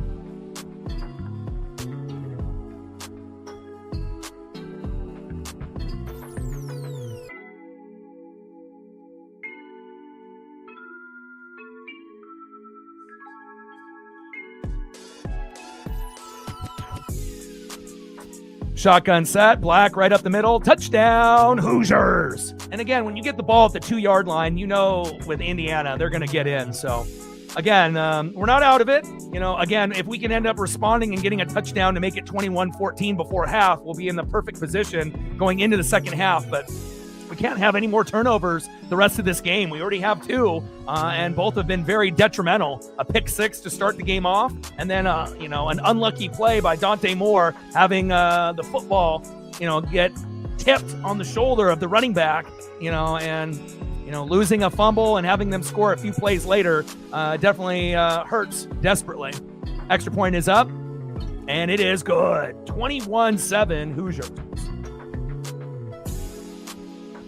Oh, man. I mean, I knew that Oregon was going to probably have, some, turnovers in this particular game, but I definitely would have not predicted, a fumble like that and then a pick six to start the game off. But again, adversity, right? You have to be able to fight the adversity, just like all of the, negative people that, are petty, that just want to be able to come in and talk shit, when your team is not doing well, instead of coming in when your team is doing good and, shooting a compliment or whatnot. So, or avoiding the stream altogether when that person's team is doing well. So, again, not exactly what we anticipated, but again, it's not over yet. It definitely is leaning towards getting a little out of hand. To have to be realistic right now. You're down 14. But again, if Oregon can find a way to drive down and, prevent Indiana scoring any more the rest of the half and getting it to 21-14, we're still going to have a chance. And again, it's going to be a small chance, but we're still going to have a chance to get the job done. And hopefully the turnover game will even out in the second half. And hopefully we'll be able to get a fumble or a pick of our own to kind of even this game up. 21-7 Indiana. Like, sub, donate, comment, share. If you haven't smashed that like button yet, please do. Help us get to 100 likes, 100 on that dono train.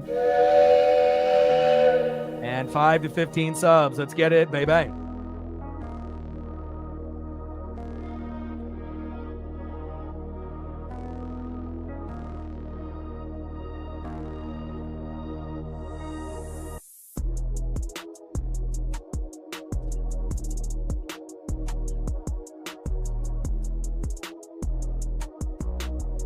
Go Ducks.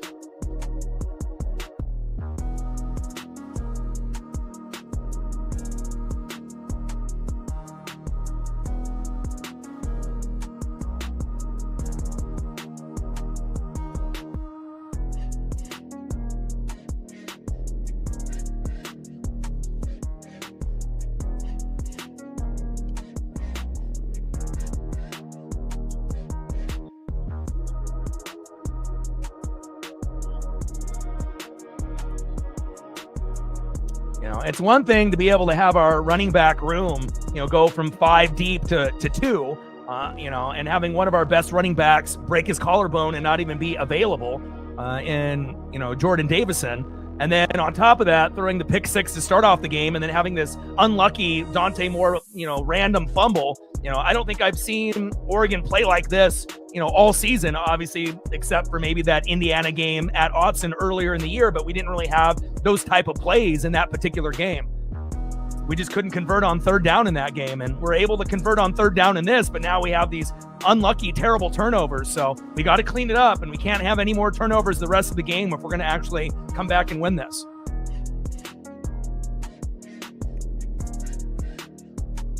But we got plenty of time to be able to get a touchdown and get some points on the board here before half. 8:17 left, 21-7 Hoosiers.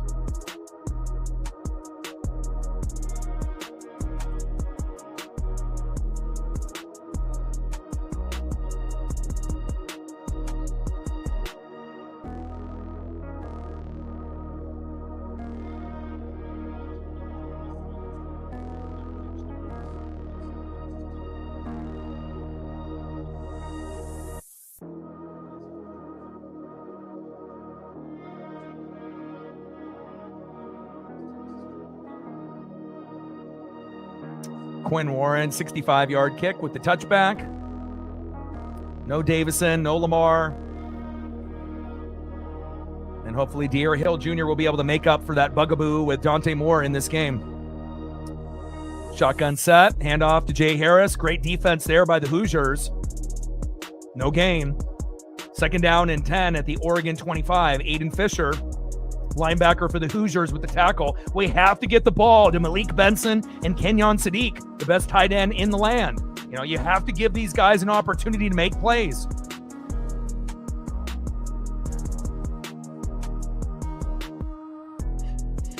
Second down and 10.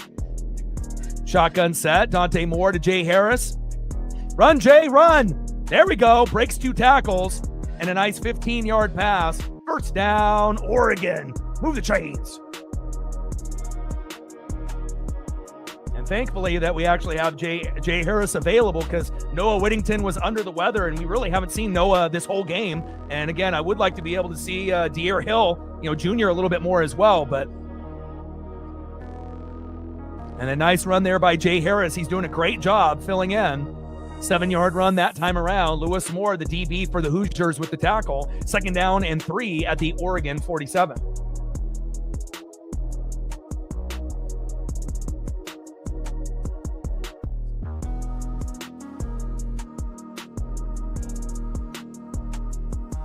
Come on, Oregon. We need a nice, long 6-7 minute drive here to cap it off with a touchdown to be down by 7 at half.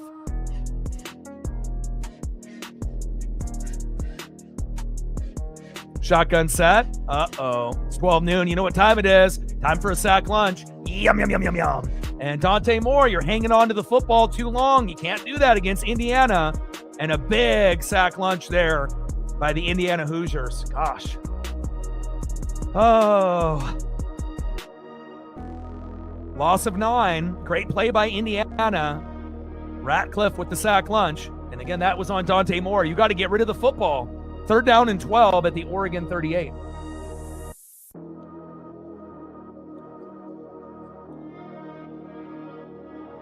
Shotgun set. And Dante Moore fucking again. It's 12 noon. You know what time it is. Time for another sack lunch. Yum, yum, yum, yum, yum. Back-to-back sack lunches there by Indiana. And again, the offensive line not doing a very good job. And then that's going to be, fourth down and 18 now at the Oregon 32.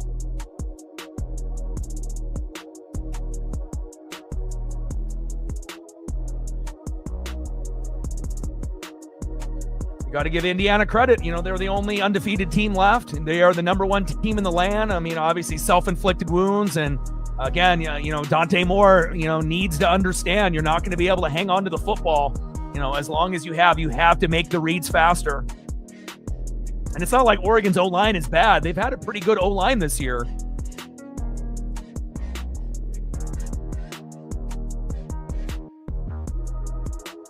And Oregon with the punt.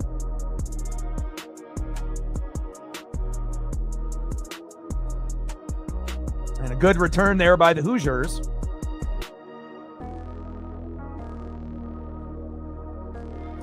James Ferguson Reynolds there with the punt, 45 yards. Jonathan Brady with a nice 16-yard return.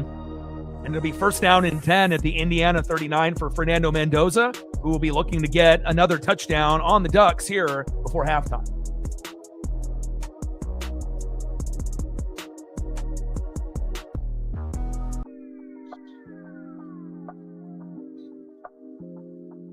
All right, captain says we're at 65, 35 to go.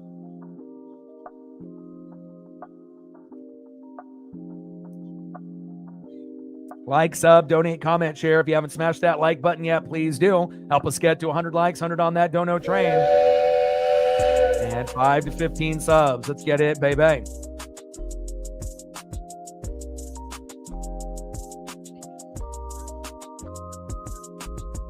And then as far as the schedule goes for the rest of the weekend, tomorrow we'll end up doing the Packers and the Bears, potentially in a snow game. I believe that'll be around 5 o'clock Pacific. I'll watch the Panthers and Rams in the morning, but we won't end up doing a stream for that. So Packers, Bears on Saturday night. On Sunday, it's either going to be Niners and Eagles at 1:30, or I'll end up doing the Chargers and the Patriots. I think I would prefer, to do the earlier game, with the Niners and the Eagles. But again, I'll decide it, unless I end up doing both. And then obviously on Monday will be, the Texans and the Steelers. So I think that'll be the route that we're going to end up going. So, one stream on Saturday, 1 or 2 on Sunday, and then obviously there's only one game with the Texans and Steelers on Monday night. So I don't know. I think that the Niner-Eagle game will be more entertaining than the Chargers and Patriots. But again, Chargers and Patriots have the late window, so I may lean to that just based on the time of the game. But I don't know. I kind of feel like if you're an NFC fan, you prefer to watch NFC teams. If you're an AFC fan, you prefer AFC teams. And, again, it's not like I feel like the Patriots are boring and whatnot, but I feel like that Niner-Eagle game could end up being a little bit more entertaining.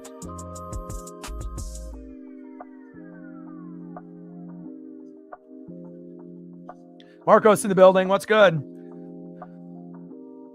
And Marcos obviously knows about tough times, being a Beaver fan. So obviously we've had some ups and we've had some downs, and same thing with Reflect, being a Husky fan, at times, our teams are good. At times, we have bad losses, and it hurts, when you end up being a true fan. But at least one thing that Marcos has, he's a big Seattle Seahawks fan. And again, Seahawks have improved the O-line and the defense tremendously. And, at the moment, they look like the best team in the NFL, not just in the NFC. And if they can keep riding that momentum, the Seattle Seahawks could end up being in the Super Bowl. And if they end up making it, they'll probably be the favorite, even if it's against Denver, New England, Buffalo, or the Houston Texans. It feels like Seattle could actually win it all, but they have to earn it and they have to be able to get there. Shotgun set by Fernando Mendoza. Short left to Roman Hemby. No gain. Bryce Betcher there for the Ducks with the tackle. Second down and 10 at the Indiana 39.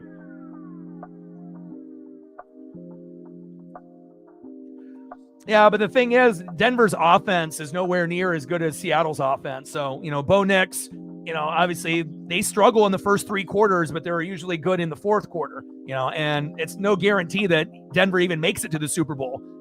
Again, they may end up getting clipped, by the Texans, by the Buffalo Bills potentially, and maybe the, most likely choice, the New England Patriots. Maybe the most well-rounded team in the AFC. Fernando Mendoza towards the sideline. And Surratt with the catch. God, he's got really strong hands. Team, first down, Hoosiers. And that's PI on the Ducks, but that will be obviously declined.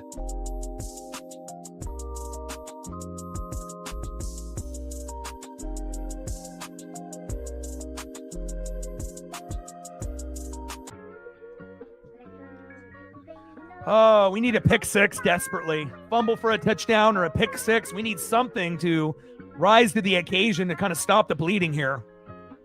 Shotgun set, Mendoza, pass complete, short right to Omar Cooper Jr. Nice 7-yard catch. And now it's going to be 2nd down and 3 at the Oregon 36.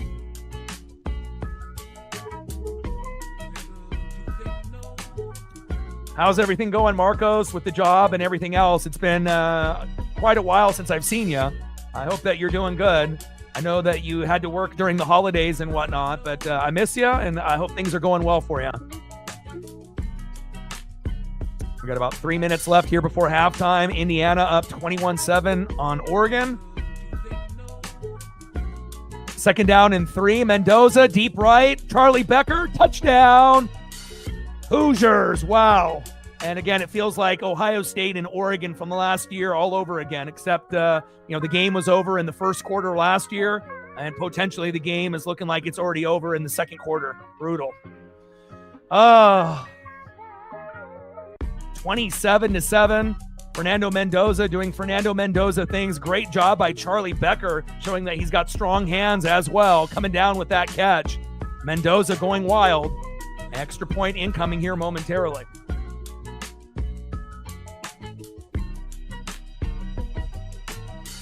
Yeah, but what you do in the regular season, that doesn't necessarily mean that same result will happen in the postseason.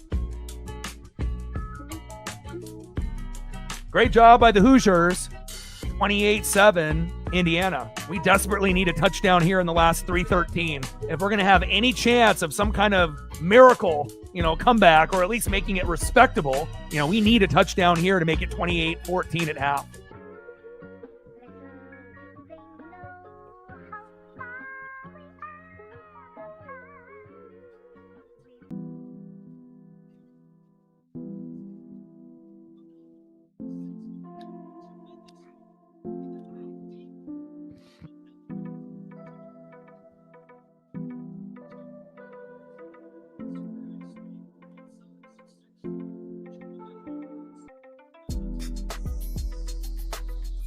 Oh, man.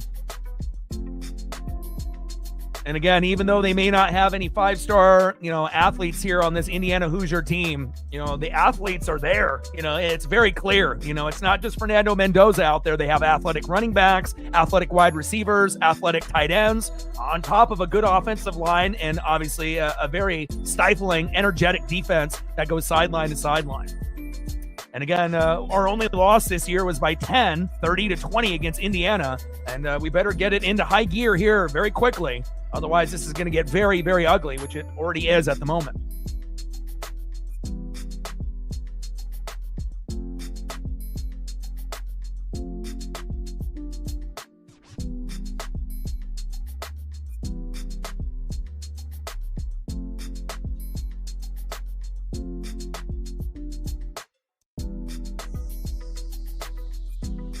First down and 10.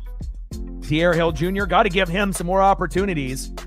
4-yard run up the middle. 2nd down and 6 at the Oregon 29. But obviously, the lack of depth at the running back position, instead of having, 5 deep, only having 2, it's really hurting us here. And it's 12 noon. You know what time it is for another sack lunch. Fucking A, come on.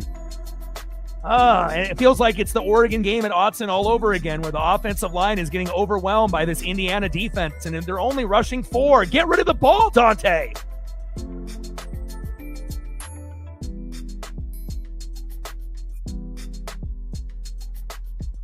And Indiana recovers. Fuck.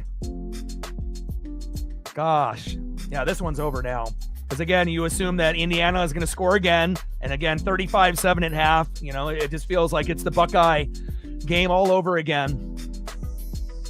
And again, this is the reason why Dante Moore needs to come back to Oregon. Again, he ain't ready for the NFL. If he ends up getting picked number 2 by the Jets, he's going to be a failure there. He's just not good enough yet. Oh, I was really hoping for a competitive game, back and forth, and I respected the hell out of this Hoosier team. I knew it was going to take a miracle to beat this team, to make it against the Hurricanes and the Natty, but they are just so disciplined and so good, and this one stings. Shotgun set. Mendoza with the keeper, breaks a tackle, and another. Tackle him. And finally, with the tackle there by Three Ducks, led by Bryce Betcher. 2-yard run. 2nd down and 8 at the Oregon 19.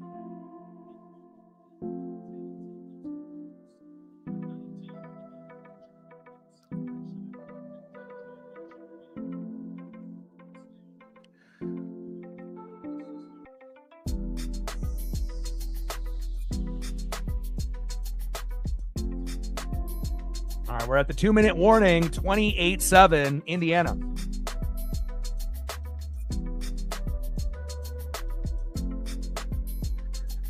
Oh. Brutal.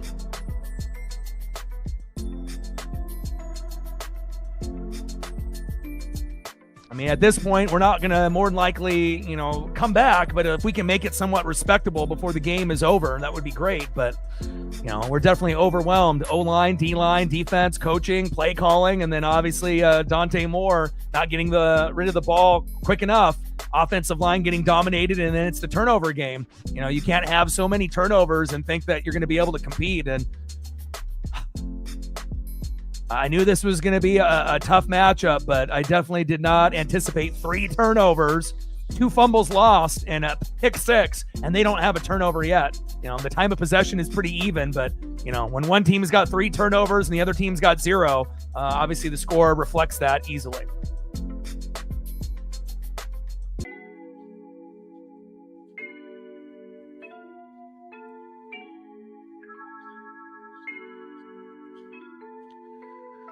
Oh.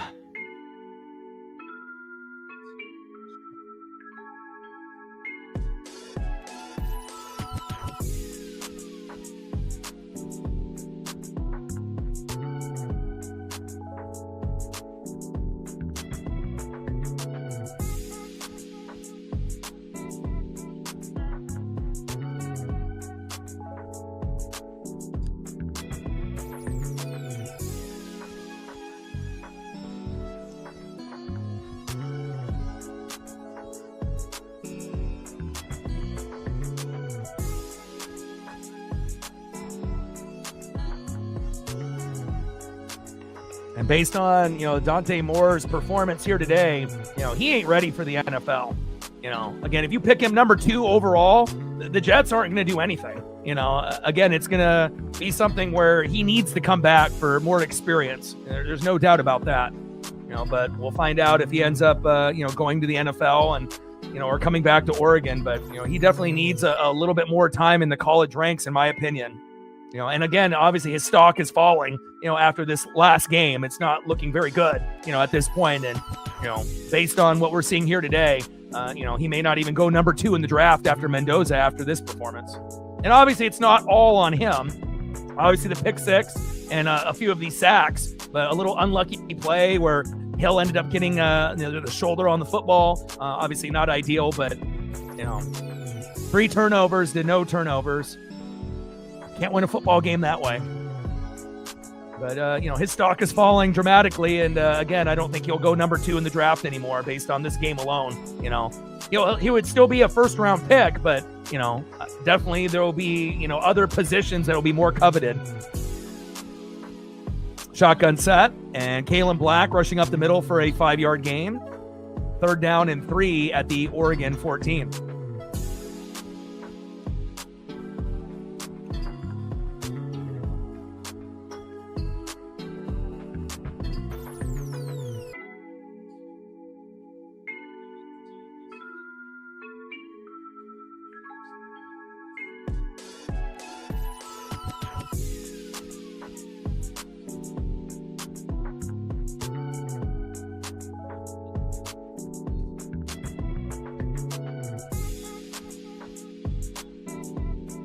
Yeah, but it's funny too when you get all these people talking shit. Like any of these people's favorite teams, the same thing would happen. You know, the team is 14-0. I mean, what do you expect? I mean, they're the only undefeated team that's left. They're the best team in the country. You know, we already knew we were going to be a heavy underdog with the injuries that we've already had, not only to the running back room, but in the wide receiver room as well. So, you know, and again, we'll find out, you know, if the Hurricanes can keep up, because obviously the same thing could happen to Miami that's happening to Oregon in the Natty. Could end up being the same type of thing. So 3rd down and 3. And a nice first down off that screen pass. First down. Hoosiers, move the chains. Nice 6-yard pass there for Fernando Mendoza, D'Angelo Pons. And now it's going to be 1st and goal at the Oregon 8, and it's about to be 35-7 here in a moment.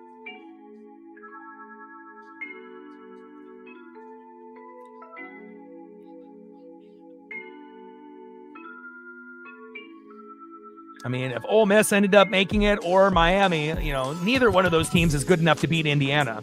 I mean, if any team had a chance, it would have been Oregon if we wouldn't have had all these mistakes. But, you know, they've been clean, and you got to give Signetti and their team a lot of credit. You know, they have been the more disciplined team, and, you know, we've just haven't been able to keep up, you know, game in and game out with this powerhouse that they call the Indiana Hoosiers this year.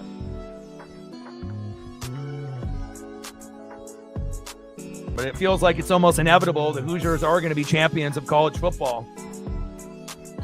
I mean, unless they have an epic meltdown against Miami, but I highly doubt it. Especially when they have the Heisman winner as well. 1st and goal. Shotgun set. Handoff up the middle to Hemby. And a nice 7-yard run. 2nd and goal at the Oregon 1.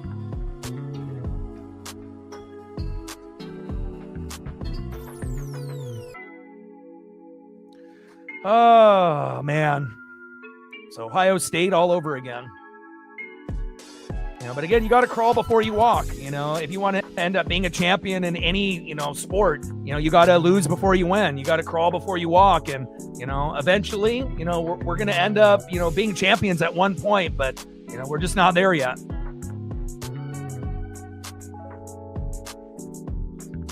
Second and goal, halfback toss. And finally, some heart by the Oregon defense. Nice tackle there.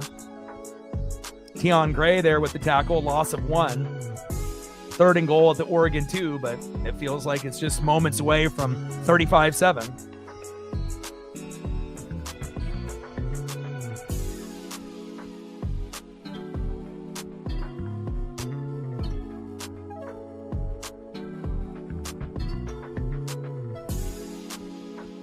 We're not Indiana.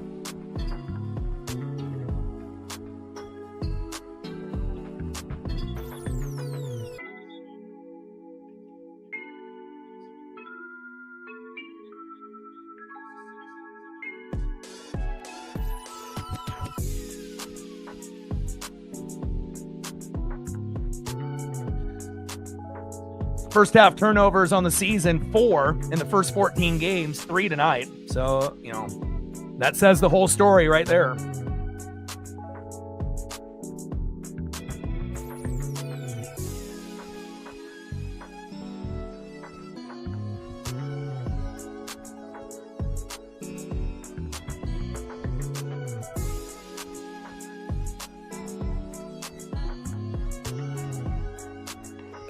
Third and goal, shotgun set, screen pass, touchdown, Elijah Surratt.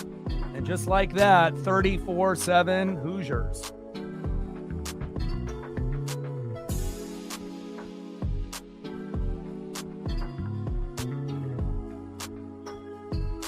I mean, this is like the worst first half of the entire season. And let's see if his knee was down. I just give them the touchdown. I mean, they're going to score anyways. I mean, they can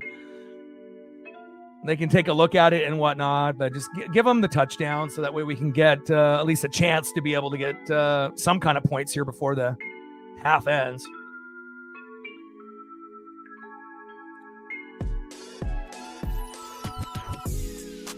And these are the type of games that, you have to play in. You have to be able to experience the highest of highs and the lowest of lows and see where you kind of match up against the, top tier teams and, the bracket and whatnot. So, we got further than obviously we did last year, but, not to where we want to be.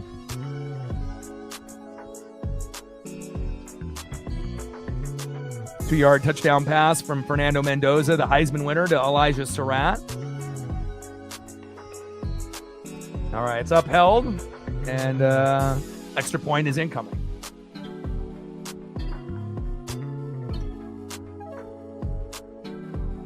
Disappointing, to see your favorite team, play its worst game of the year.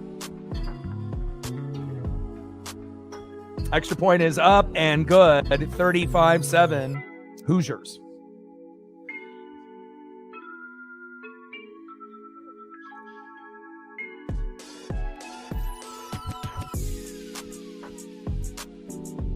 But we'll learn from this. Again, it's not, if you're a Pacific Northwest team, it's never easy.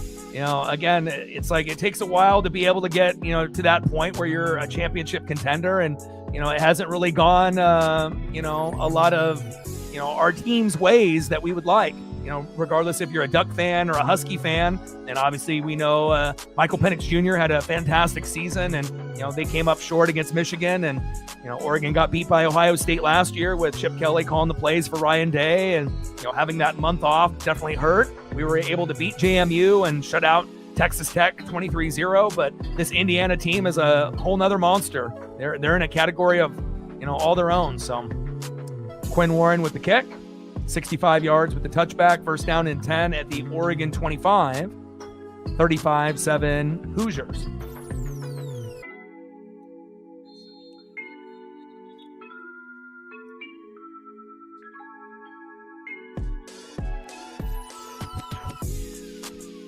Against the Ohio State Buckeyes, it was, really the defense let us down in that game, when they ended up putting up 28 in the first quarter. With this, it's, really Oregon's fault. They're the reason why we're down, obviously with all of those turnovers. So, and you got to remember, the only loss that we had this year was to Indiana at Autzen, 30-20. So we haven't been blown out all year until now. Shotgun set. Dante Moore going deep to Jeremiah McClellan and complete. Second down and 10 at the Oregon 25. And obviously it shows you we need, more offensive line depth. Again, not good enough to be able to get to the championship game.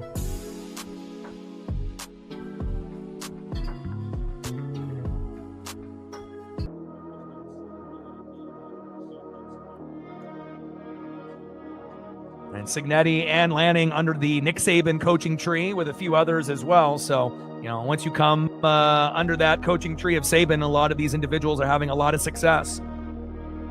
Shotgun set, Dante Moore, short middle to Malik Benson. Finally, 14-yard pass. First down, Oregon. Move the chains. Oh, we need points. I'll even take a fucking field goal at this point. That's how bad it is.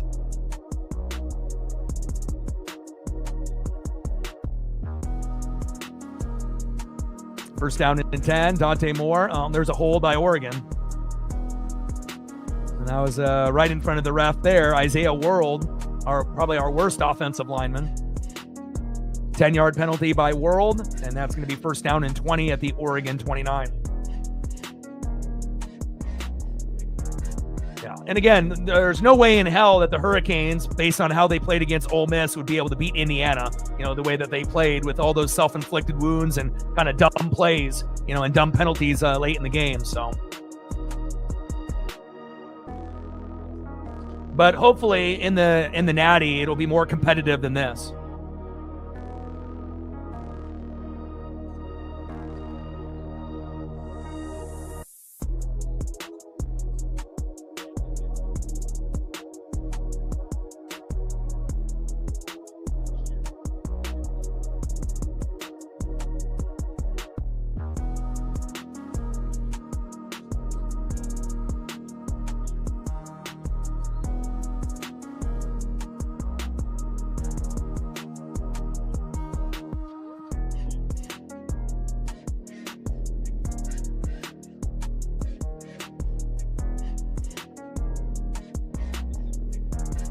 Shotgun set. Dante Moore, short right to Jamari Johnson, incomplete. Second down and 20 at the Oregon 29.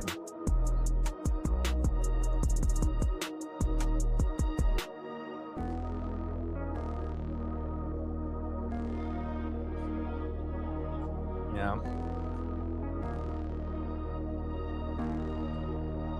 We're going to have to figure out a new offensive coordinator and defensive coordinator, going into next year as well. Oh.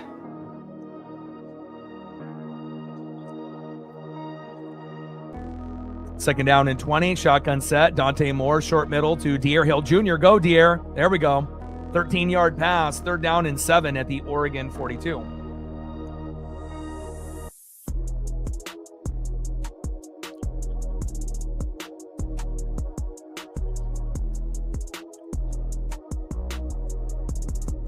No huddle, shotgun set. Dante Moore, complete short middle to Jamari Johnson. Nice 20-yard pass. First down and 10 at the Indiana 38.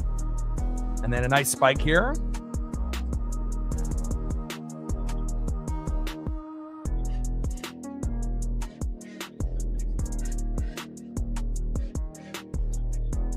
See if they bring out Atticus Sappington for a long field goal attempt.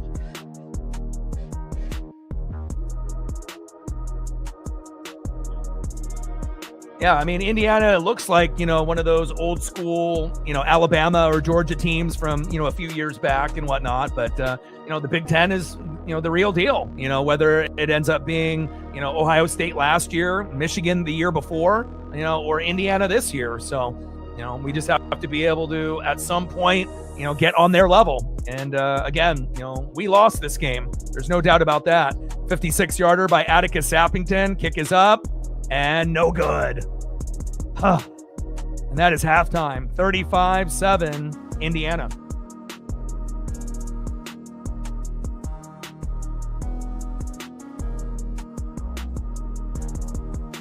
All these people that think that they can come in here and verbally abuse me and they're going to be able to keep doing it, you're crazy. It's not happening.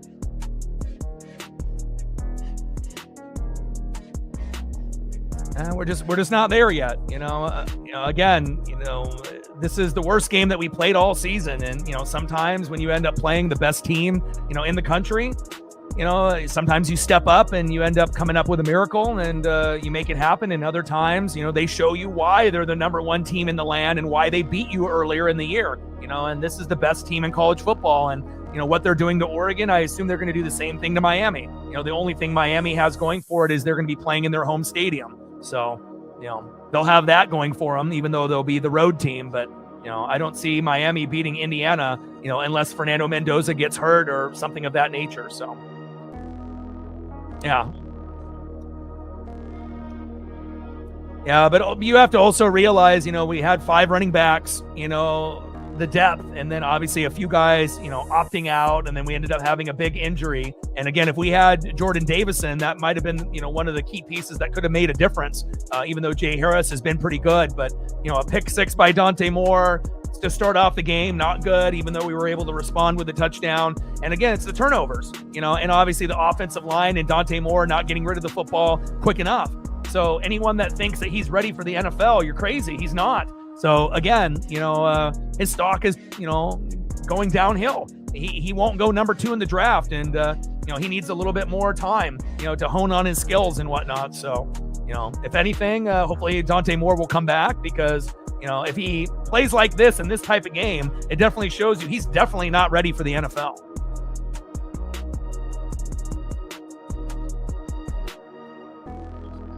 I mean, we have more athletic bodies, than we did maybe in 2010 and 2015 against Auburn and Ohio State, but we're just still not there yet. Again, we're always going to be a good team, with Dan Lanning, but depending on who we match up with in the college football playoff, that'll determine, how far we go. Now, if Oregon was on the bottom bracket, and made it, then this would have been the outcome maybe of the Natty, and again, it would even hurt even more, getting destroyed 35-7 in the Natty. So, again, we still, are going in the right direction, but we still have a long ways to go, from being a champion in college football. There's no doubt about that.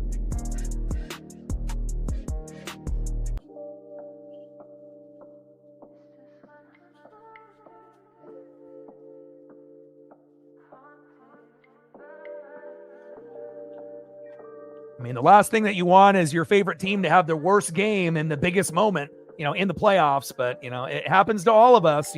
Sometimes, things get stretched out, like the Mariners going to the ALCS Game 7, and we just couldn't find a way to win that game. And then this is the complete opposite. You come into the game, hoping that you can keep up with the number one team in the land, and, you just don't play well. And you have to give Indiana credit. They are the reason why we're losing this game. We only lost by 10 at Autzen, the first time around. But again, we didn't make as many mistakes in that game. And obviously, we have more turnovers in the first half, in this particular game than we've had all year. We have 3 turnovers in the first half. And then in the other games throughout the season, we only had 4 in the first half total, and, in 10, 11, 12, 13 games. So, it's not ideal when you have, your worst game, of the season at this point. But again, it'll be motivation, going into next year. And again, it hurts and it stings, but, that's life. It's not fair. You have to, understand, what it takes to be able to be a champion in any sport, and it's never going to be easy. And as long as we have Dan Lanning, we'll have a chance to be able to compete. And, Indiana is the better team. There's just no doubt about that. And no one can tell me otherwise that, that they're not winning the Natty. The Big Ten is winning the Natty again. Indiana will beat Miami. It may not be by this type of score, but I would be shocked if Indiana doesn't win it all with Fernando Mendoza at quarterback. So.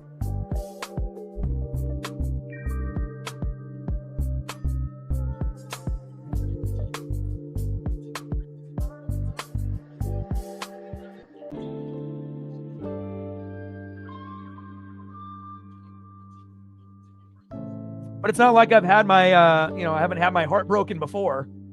It's like when you're a fan of, the Ducks and the Mariners and the Blazers, and, and the Kraken look like they might make the playoffs this year. So at least that, and then the Buccaneers obviously not making the playoffs this year, unless you're a bandwagon fan, things don't always go your way, and that's what makes you a fan, right? If you're a bandwagon fan, the wins and losses, they don't mean anything, because you're a bandwagon fan. But when you're a real fan, again, you have to go through the ups and the downs, and it's not always going to be peaches and cream. Sometimes it's going to be like this, where it's going to hurt, getting absolutely destroyed 2 years in a row, so, again, back to the drawing board, and again, a completely different way that we lost this game compared to when we played Ohio State, when they had Chip Kelly calling the plays, where we lost the game in the first quarter when we were down 28-7. So, just got to give Indiana credit. Too many miscues for Oregon, and Indiana is the most complete team and the most disciplined team in college football, and they're showing it here today.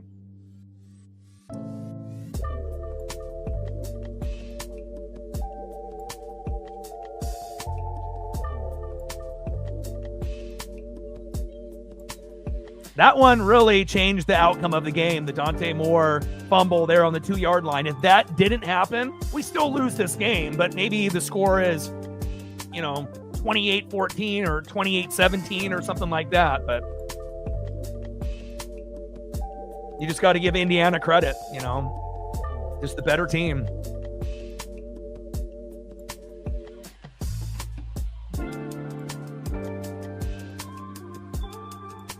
Yeah, but also too, when you end up, having losses like this, you have to imagine when we finally end up winning the Natty, whenever that may be, 5 years from now, 10 years from now, whenever it is, think about how good it's going to feel, to go through all of these painful losses and then to finally be champion, and again, some teams like Indiana, might be able to do it right away, but that's not really our MO. We're not built like Indiana, this particular year or necessarily last year. So, we're going to have to beef up the O-line, get some more, defense as well. And, and hope that we can get the right combination of players with Dan Lanning and the right offensive coordinator and defensive coordinator to, be able to be a champion of college football. But, at least it's not Alabama and Georgia every single year like it was in the past, but now the Big Ten is showing why they're kings of college football. And, we've seen, Michigan, Ohio State, and now Indiana 3 years in a row showing the dominance of the Big Ten. And it just, sucks that Oregon got, steamrolled in the last 2 years. But, I do feel that in the future, we'll have our day. It's just not today.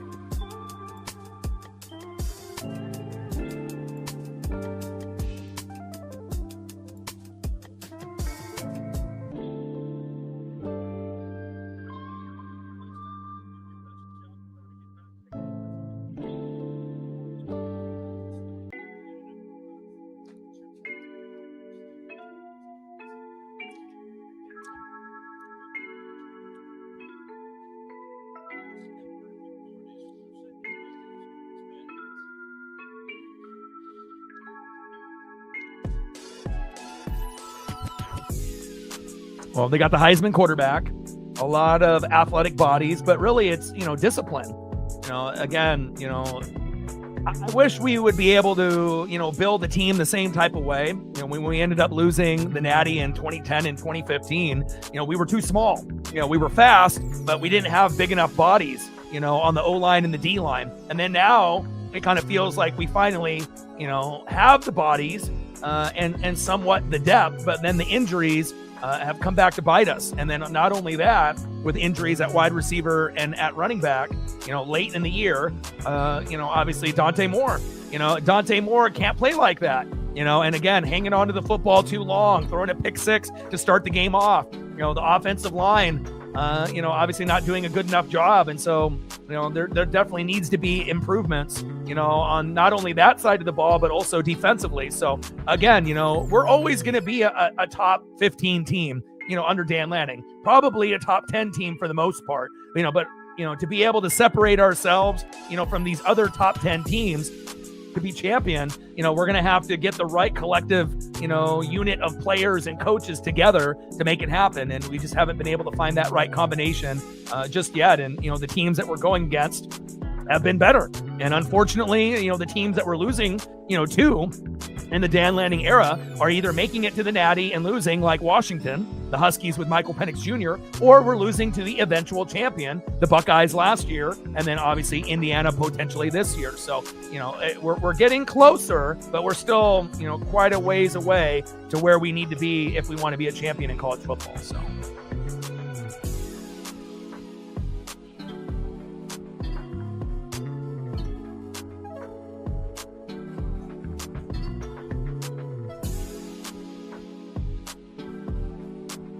Yeah, it's not random.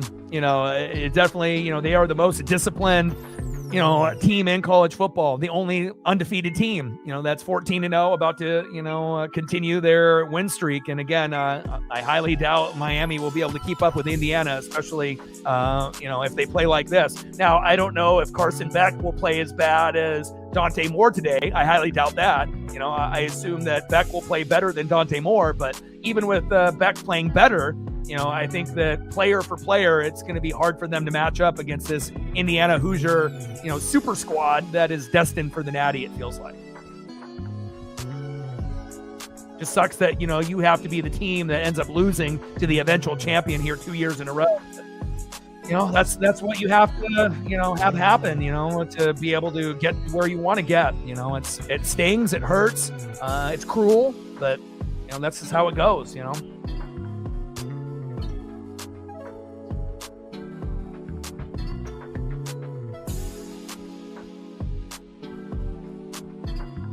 35-7 Hoosiers. Oh.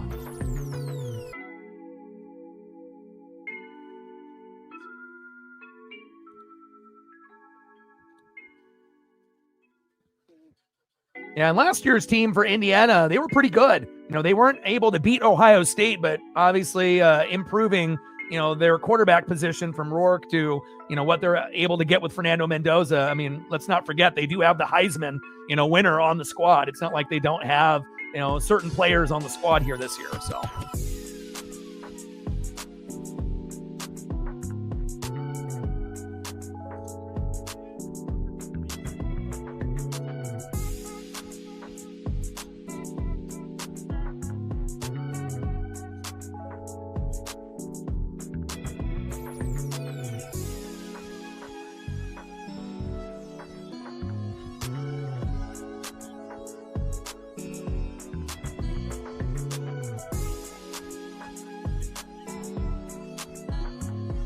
And Rourke was okay, but, not like Fernando Mendoza.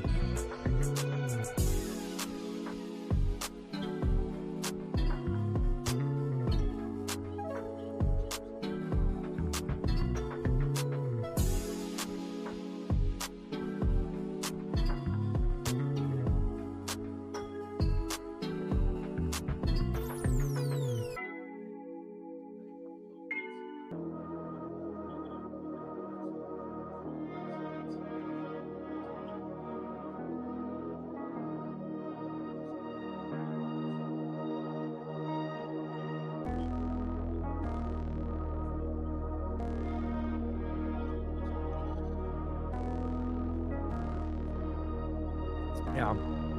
Elite quarterback can make a difference, but it doesn't mean that you're going to go all the way, just like you saw with Michael Penix Jr. and when we had Marcus Mariota winning the Heisman. So you can still have a Heisman winner, or a really, really good quarterback, but that's, it's a team game.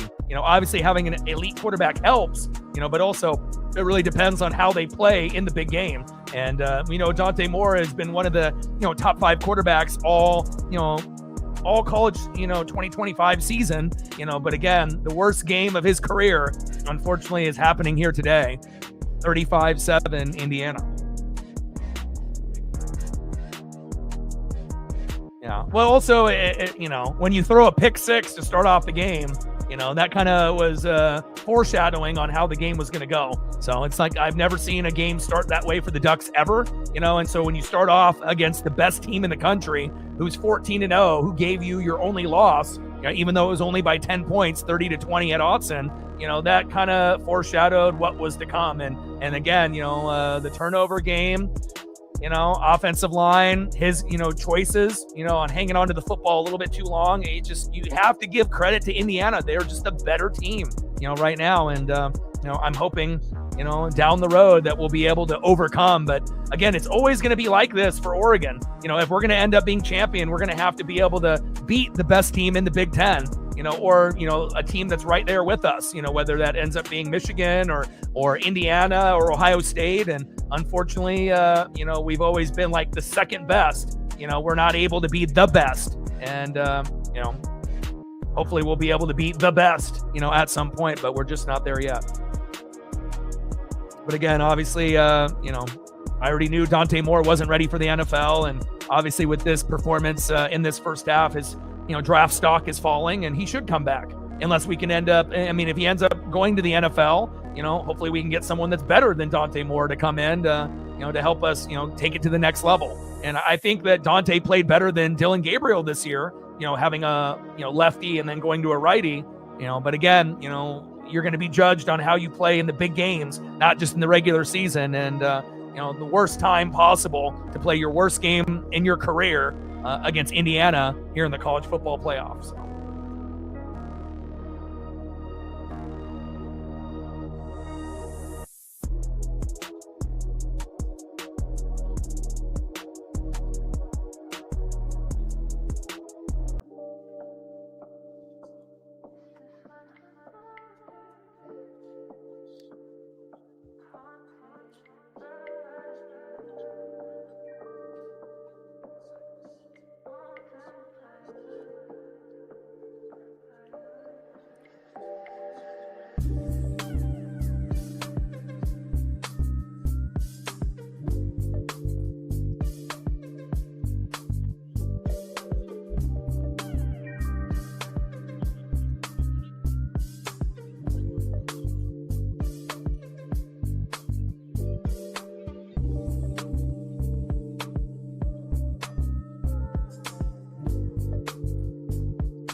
And you got to give credit where credit is due. If they didn't have Cignetti at coach, they don't do this. So, he definitely has built this program a lot faster than most teams are able to. But again, even with Fernando Mendoza, if you don't have this, you don't win the game, and you don't, go, as far as they've gone. So, again, we obviously love, when Fernando Mendoza gets a lot of the credit, but to me, this is the reason why Indiana has been so good the last 2 years. All right, we're about to get into the third quarter here. Indiana pacing for 70, Oregon pacing for 14. Absolutely lovely. Couldn't ask for a better outcome. And hopefully we'll be able to get into the 20s before this game is over.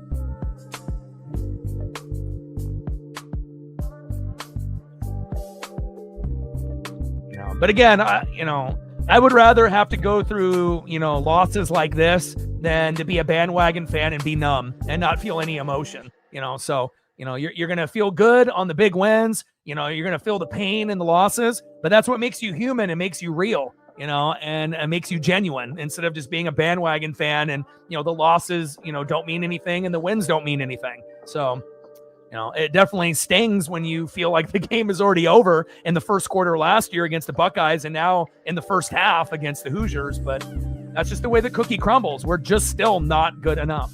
And again, I'm not afraid to say that. It's just, it's plain to see, right?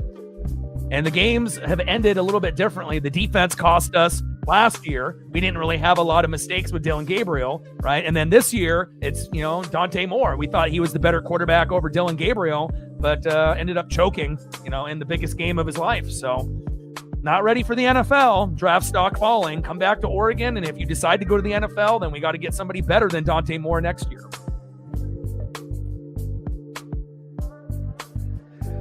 Oregon does not have a chance. We're down by 28. So if we were down by 14, you still probably would lose, but there would be a little bit of a chance. But that would probably be the most that we could be down by right now to feel like if it was 28-14, we're still probably losing, but at least there's like a glimmer of hope, like maybe like 10%. But when you're down 35-7, there's 0% chance you're coming back. Just like when we got down 28-7 in the first quarter to the Buckeyes. We might be able to rally, in the second half and score a few points and maybe even get to 20, before this game is over, 20 or 21. But, by the time we get to 20 or 21, what's Indiana going to be at? Like 50? So, yeah, this one is a wrap.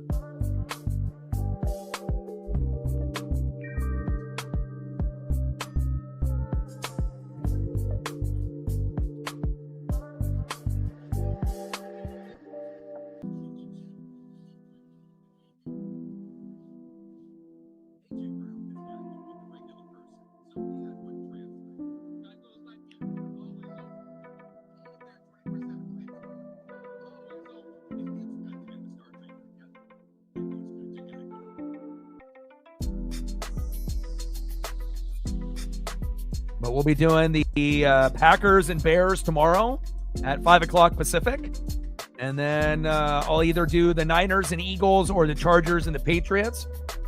I kind of want to do the Niners and Eagle game, but, we'll find out. Obviously the time window for the Chargers and Patriots on Sunday is better since it's on at 5 Pacific. And then the Texans and Steelers are on at 5:15. So... Or I might just end up watching the Niners and Eagles with Paisley, and then we'll do the Chargers and the Patriots on Sunday night. So, obviously when it ends up being that late window, that's usually when we get, a little bit better results. And it's not like the Niners and Eagles is on, too early. It's on at like 1:30, but I know I'll enjoy that game a little bit more than the Chargers and the Patriots. But, I'll either do both games or I'll, do one or the other. So.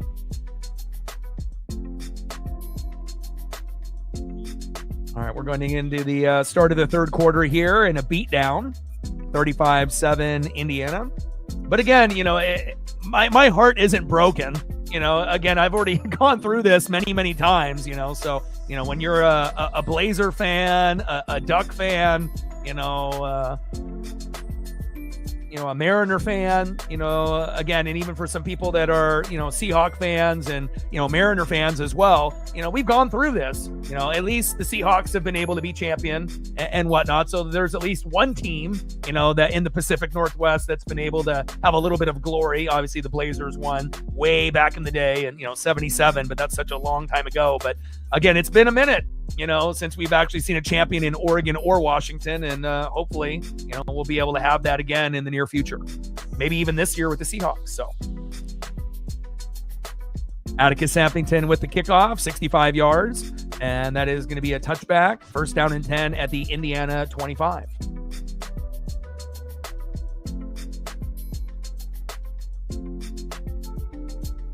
Still Oregon all day, every day, And again, there's going to be some people that just turn the game off. But, even if I wasn't doing this live stream, there's no way in hell I would ever turn a game off. Even if we were down 70-0, I'm still watching to the very end.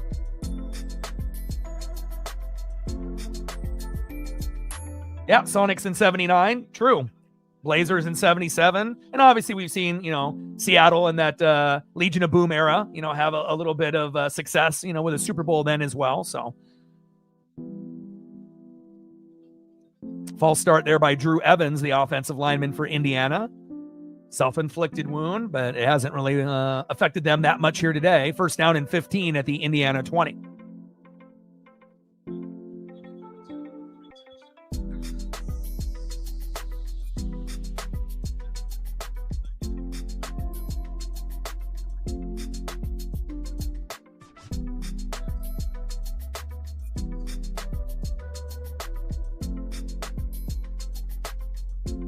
Shotgun set. Roman Hemby rushing to that left side for a 2-yard gain. Second down and 13 at the Indiana 22.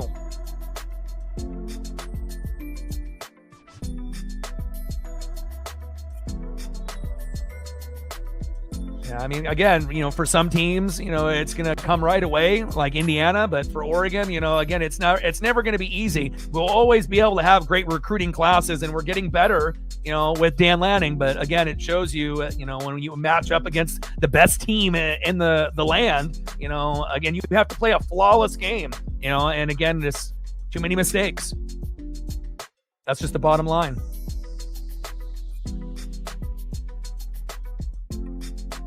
Shotgun set. Mendoza going short left to Elijah Surratt. Nice catch. 16-yard pass. First down. Hoosiers. Move the chains.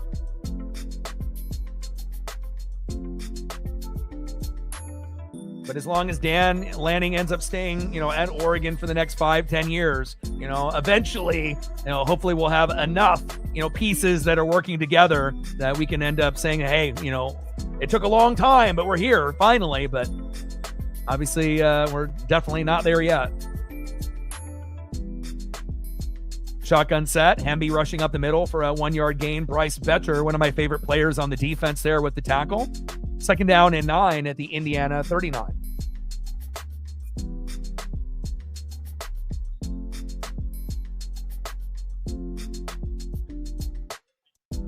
Love me some Bryce Betcher.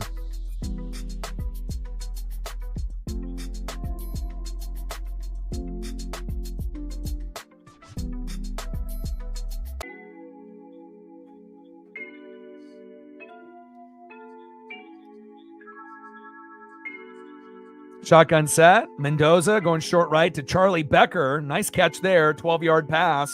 First down. Hoosiers. Move the chains. And obviously Oregon's defense is going to get tired. They already got, their ass kicked in the first half. And, Fernando Mendoza is just a special talent. When you go against the Heisman, winner, what can you say? He has been the best quarterback throughout the whole college football season, the most consistent with the least amount of mistakes. And then you end up getting, the best coach, in 2025, 2026 season in Cignetti. So everything was a perfect storm for Indiana, and they're not slowing down.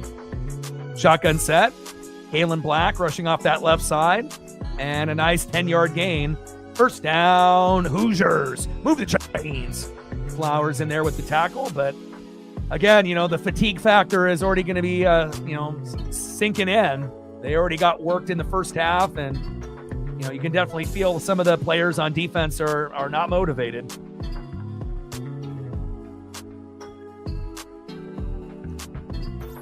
Shotgun set. Mendoza rushing up the middle for a 5-yard gain. Second down and 5 at the Oregon 34, and Bryce Betcher there with the tackle.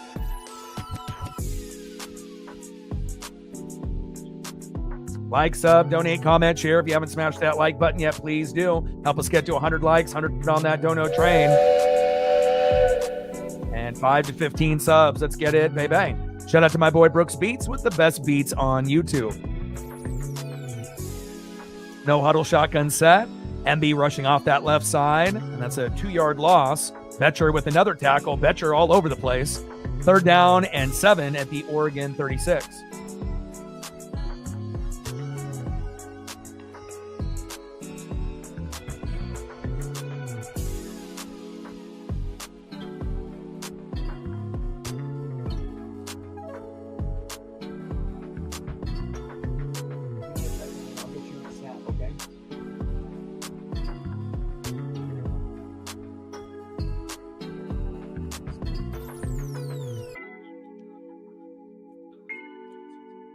And Mendoza with the scramble, but the ball pops out, and of course, Oregon can't jump on it. I mean, even when there's an opportunity for Oregon to make a play, we still can't make it. Ay. Great run there by Mendoza. We finally end up getting a big hit, and of course, we can't land on it.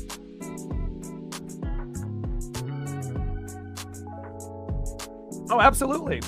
I mean, it's not my team, since I'm a Buccaneer fan, but, I'll root for them to have some success. And, I love rooting for Pacific Northwest teams, just like everyone else does based on where they live. They're going to, have some loyalty based on, where you live in the part of the country and whatnot. So, yeah, I definitely will be rooting for them. 1-yard run there by Hemby. Dylan Thieneman, the Purdue transfer there with the tackle. 2nd down and 9 at the Oregon 17. Paisley was in here. I need to go get her a snack here.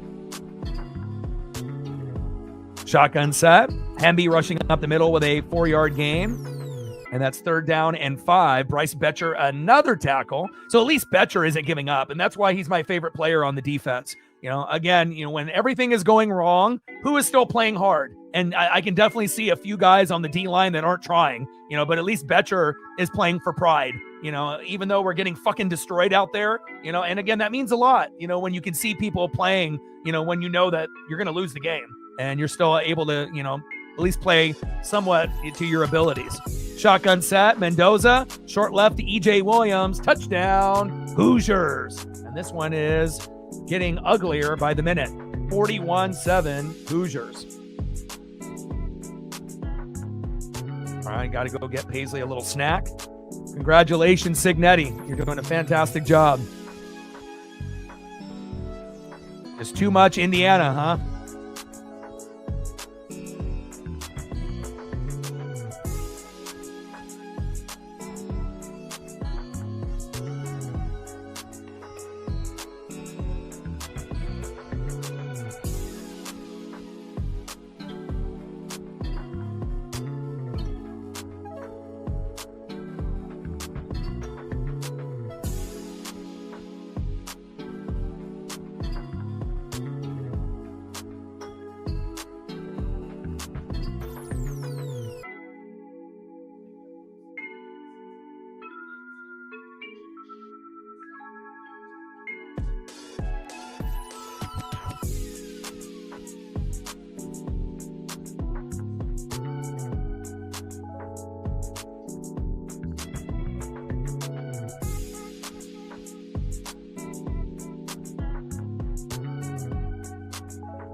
Extra point is up and good. 42-7 Indiana.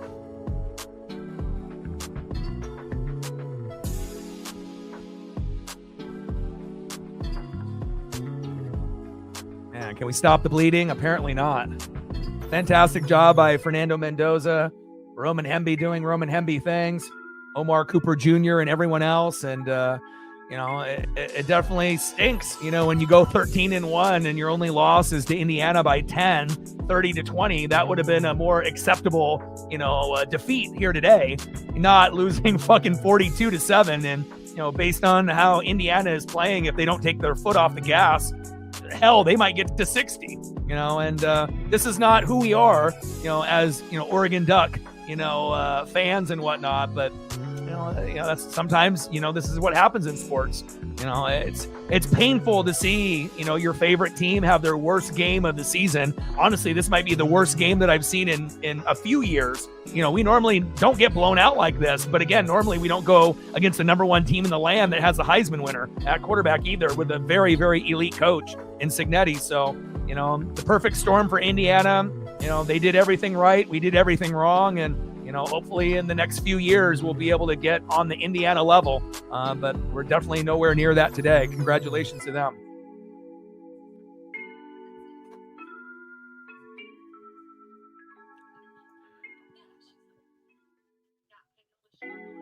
Yeah, but again, I've been a fan since the 80s. So, when I started watching the Ducks, they were only winning a game or two a season. So to be able to go from that, and, hit the Joey Harrington era, and to see what we've been able to do in the last 25 years, since the late 90s, early 2000s, it's given me a lot of joy, to be able to see the team, able to get to double-digit wins, and, to go from 10 wins to 11 wins to 12 wins and, 13 wins. And again, even though we haven't been able to win a natty yet, and we've, been close, especially in that 2010 game against Auburn with the jersey that I got on right now with the LaMichael James, that was the one that we probably should have won, because we weren't going to win in 2015 against Ohio State. But that one against Auburn, I felt that was the one that we kind of let slip away. But, with that being said, that's what it's like to be a fan. You just don't give up on your team, and you just got to hope one day that, they'll be able to, be a champion and, be victorious at the end. But, not our year. Quinn Warren with the kickoff, 65 yards, and that's going to be a touchback.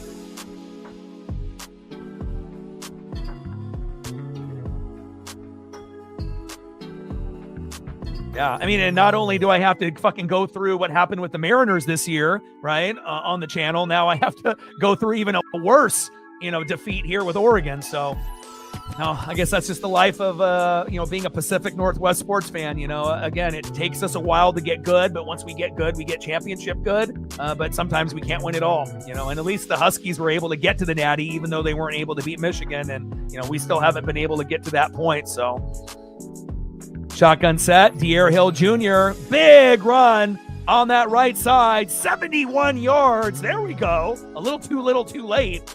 First and goal at the Indiana 4. First down, Oregon. There we go. Nice job there by De'Aaron Hill Jr., which should have probably gotten more reps, in the first half.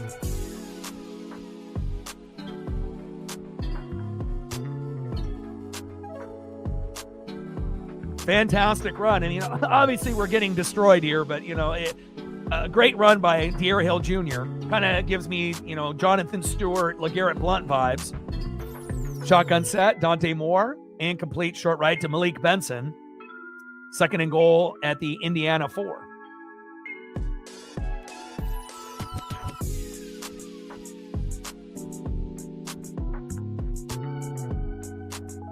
Yeah, there's not enough time, I think, for them to get to 70.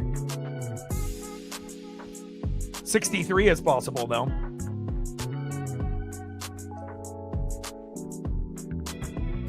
I don't like that play call there, but they end up getting the flag on the play. And that's going to be on D'Angelo Pons, who had the pick 6 on the first play of the game on Malik Benson. That's going to be first and goal at the Indiana 2. So we're going to get a touchdown here momentarily.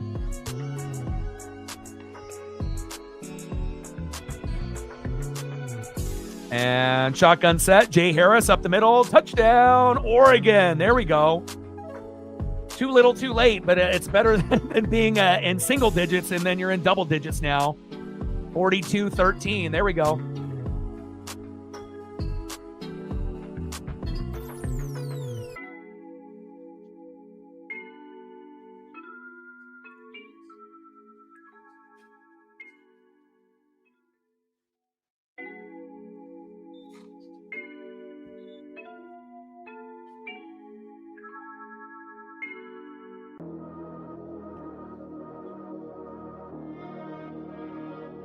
All right, Oregon's going to go for 2.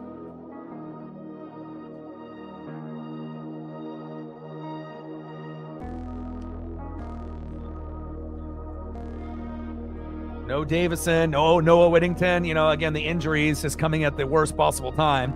2-point conversion is good. There we go. And now it looks a little bit better on the scoreboard. I mean, we're absolutely getting destroyed. There's no doubt about that. But, 42-15 looks a hell of a lot better than 42-7. And a beautiful throw there by Dante Moore. And Jamari Johnson coming up with the 2-point conversion, 42-15 Indiana.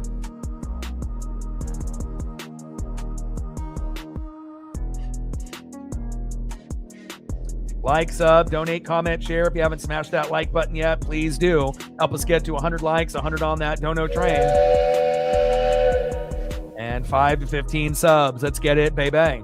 Shout out to my boy Brooks Beats with the best beats on YouTube.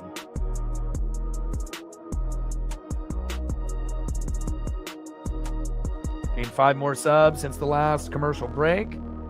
And what are we at now? Now we only need 17 to get to 23,400.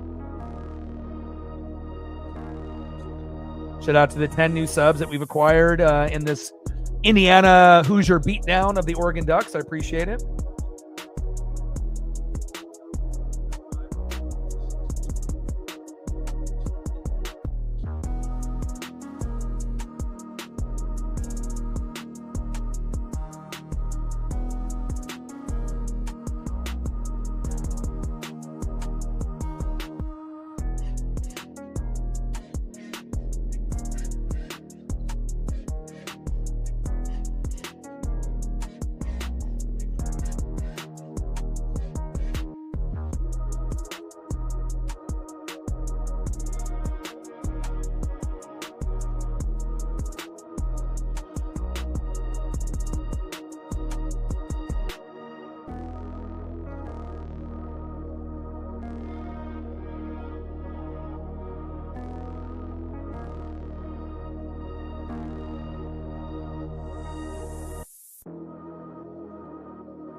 Too many injuries this season as well, to have a good chunk of the wide receiving core not available for almost the whole year with Gary Bryant Jr., Evan Stewart, DeCorian Moore, and then to be able to have 5 running backs, to be able to go to, and now only like 2, that definitely takes a lot of the strategy out on top of losing your offensive coordinator and your defensive coordinator. And luckily they were able to try to complete their responsibilities here with Dan Lanning as they move on to their new head coaching jobs next season. But just too many distractions, too many people transferring and opting out, too many injuries late, and this, too much Indiana, plain and simple.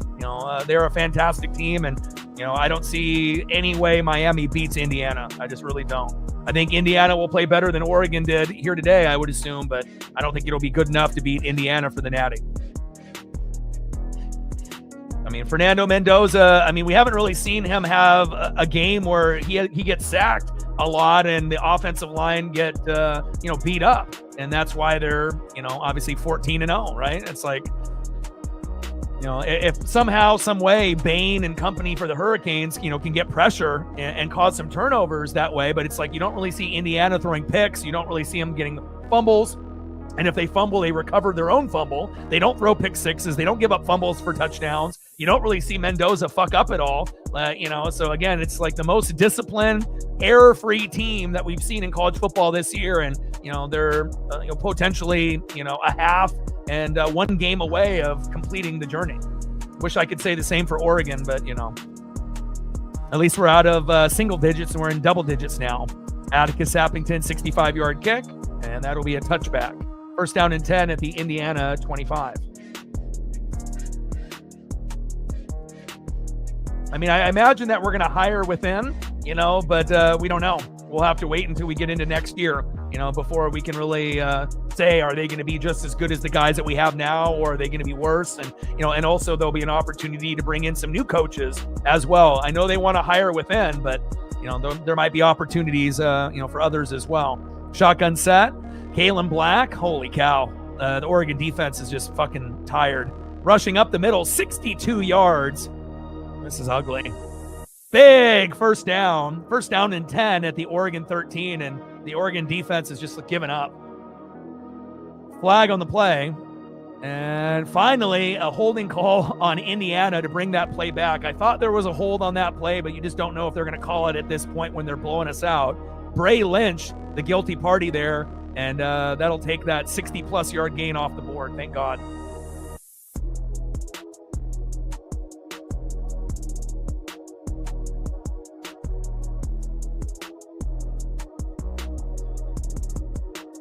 Kennedy is down.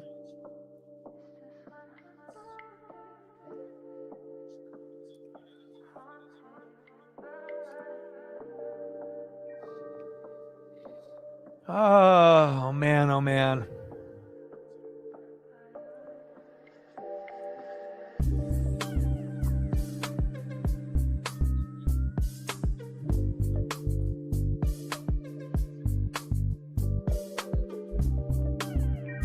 Yeah, first down and 20 at the Indiana 15 after that holding penalty brings that long run back. 42-15 Indiana. Hopefully Oregon can get into the high 20s before this one is over. Obviously, getting into the 30s would be great, but I don't think we're going to have enough time for that.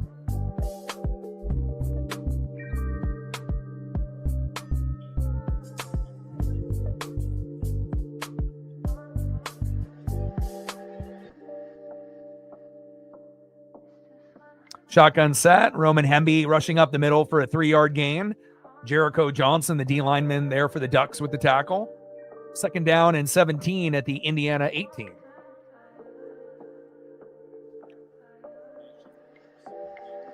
And hopefully the Packers-Bears matchup will be in the snow tomorrow. Definitely looking forward to that. And, we'll decide, obviously, Saturday night or Sunday morning, what avenue I go. If we do Niners, Eagles, and Chargers, Patriots, or if we end up just doing one game on Sunday. And then we'll definitely be doing the Texans and Steelers on Monday night. So we'll continue grinding it out. And I can't wait to be able to see what happens in the playoffs in the NFL here in the next 3 days.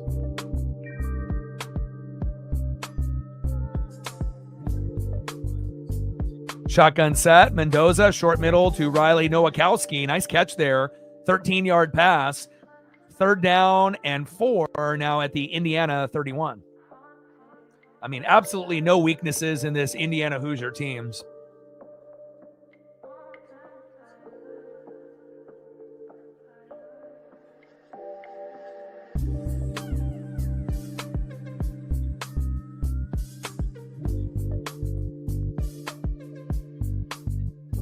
Shotgun set. Mendoza, short right to Elijah Surratt. 8-yard pass. First down. Hoosiers, move the chains. And if you've noticed, no one has been able to really, get to Fernando Mendoza all year.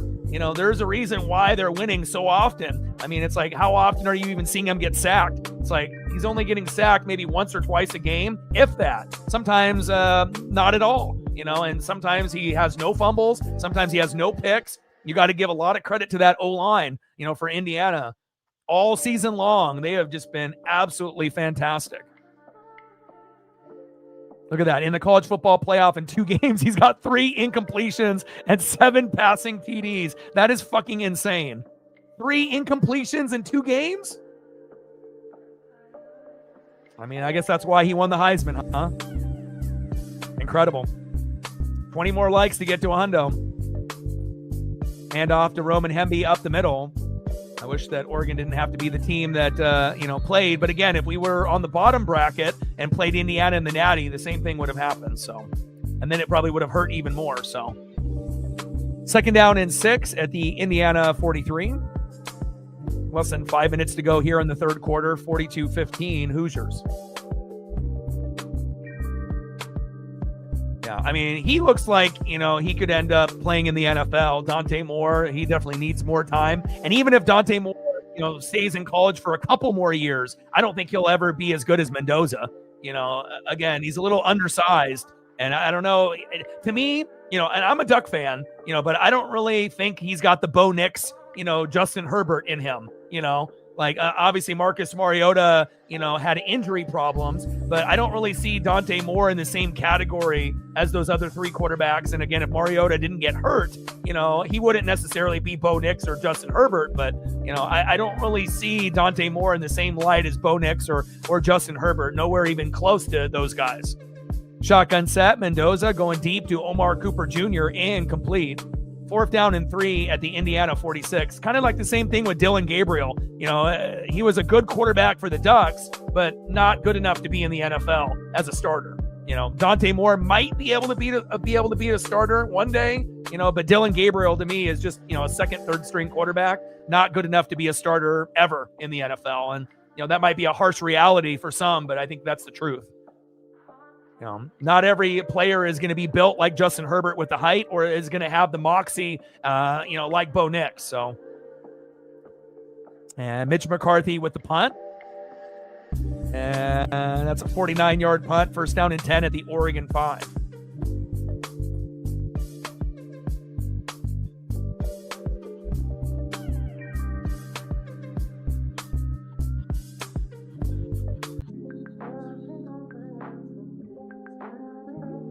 Oh,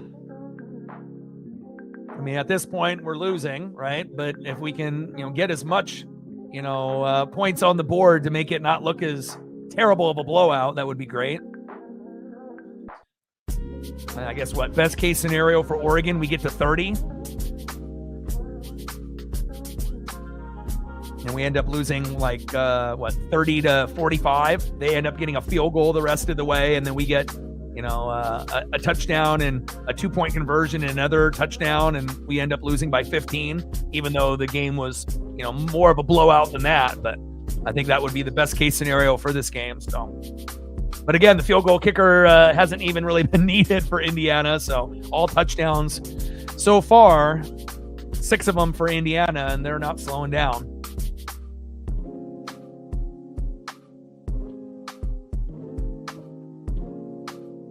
And now with Dante Moore backed up into his own end zone, we remember what happened last time when he was backed up, ended up having that football get tipped off the running back's shoulder, and then they fumbled it at the 2, and then 3 plays later, Indiana scored, and that really, changed the outcome of the game, where it was 14-7, and then once it went to 21-7, you kind of felt that it was over, and it was.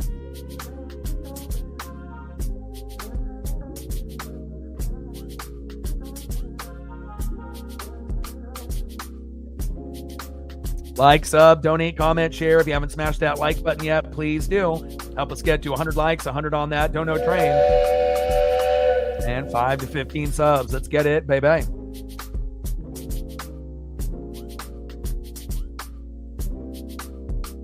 Nothing is worse, when you're watching your favorite team get blown out in a big game. And again, for other people, they have the opportunity to turn the game off if they want to or walk away, but even if I wasn't streaming, I wouldn't turn the game off.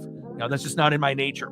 I got to be able to see any bright spot, in a loss, and again, it hasn't been kind for us, in the Pacific Northwest with the Mariners and the Ducks, or the Huskies for that matter.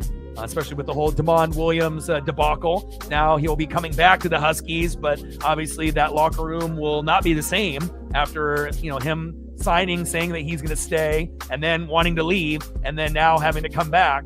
So I wish the best of luck for Damon Williams and the Huskies, going into next year, but that locker room will definitely be torn, and hopefully Fish and company will be able to get them going. But, it might end up being, the damage was kind of done, but again, we know how good Damon Williams is. And, just like the Ducks this year, I watched every game beginning to end for the Huskies, and I really enjoyed his, progression, and hopefully he'll end up having success next year.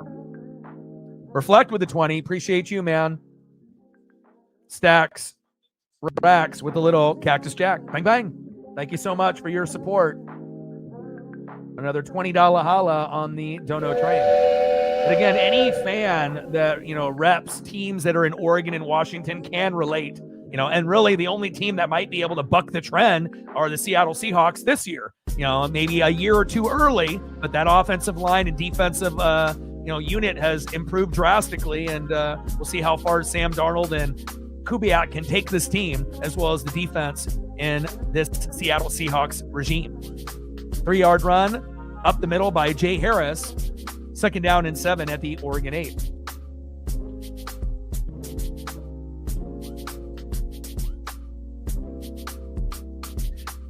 Yeah, so he can't go to LSU because for the buyout, they would have to pay like $4 million or something, and no one's going to pay that. So he has to come back to Washington.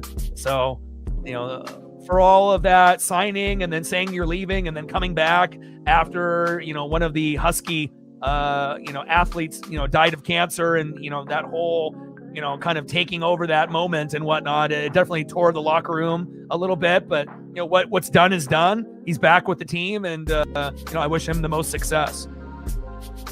Shotgun set, Deere Hill Jr. and rushing up the middle. Great defense there by the Hoosiers. Looked like there was a face mask there, possibly by an Oregon offensive lineman, Harkey. Self-inflicted wound by Oregon here. And now it's going to be 3rd down and 11 at the Oregon 4.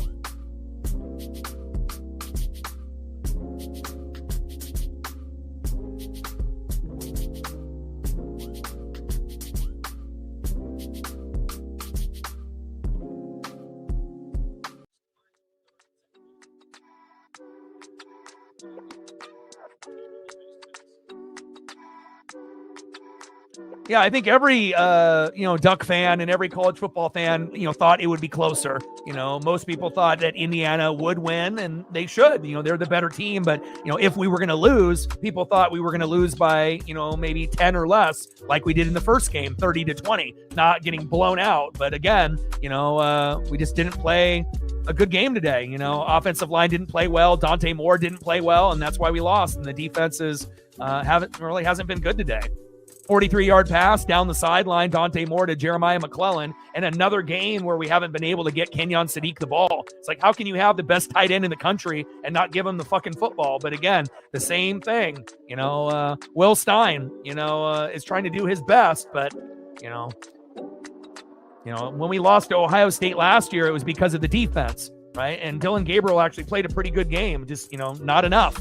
On the offense, the defense lost it for us, and Chip Kelly was a mastermind for Ryan Day and the Buckeyes. And then in this game, Dante Moore, and the offensive line, for the most part, as well as the defense, are the reason why we're getting our ass kicked. It's, Fernando Mendoza, the offensive line, the defense, they're just a better team.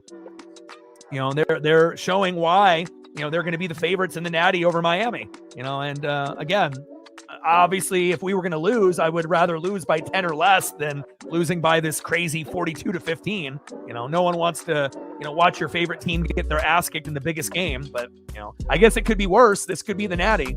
So, imagine if this was the Natty.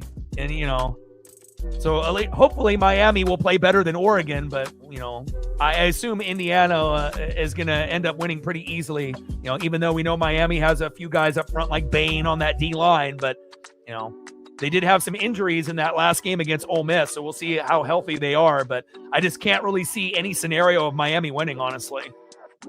Unless they're able to get a pick six, a fumble for a touchdown, 5 to 7 sacks on Fernando Mendoza, and they can make Fernando play the worst game of the season, then they'll have a chance. And if Carson Beck plays well, but I just can't really see in my mind all of those things happening, even though Miami will be playing the Natty in their home stadium as the road team.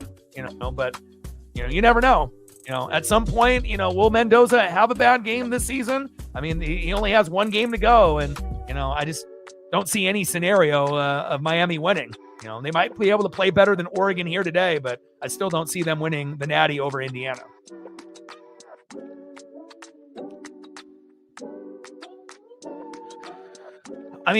Offensive line, if you've been watching a lot of the sacks, it wasn't only on the offensive line. I feel most of the sacks were on Dante Moore because he was hanging on to the football too long. Sometimes the O-line gets dominated and it's their fault, right? And then there's just no time. But, most of those sacks were on Dante Moore. So, if you really want to put the blame, you put the blame on Dante Moore and the defense. Defense didn't show up, and Dante Moore played a horrible game. That's just plain and simple. So...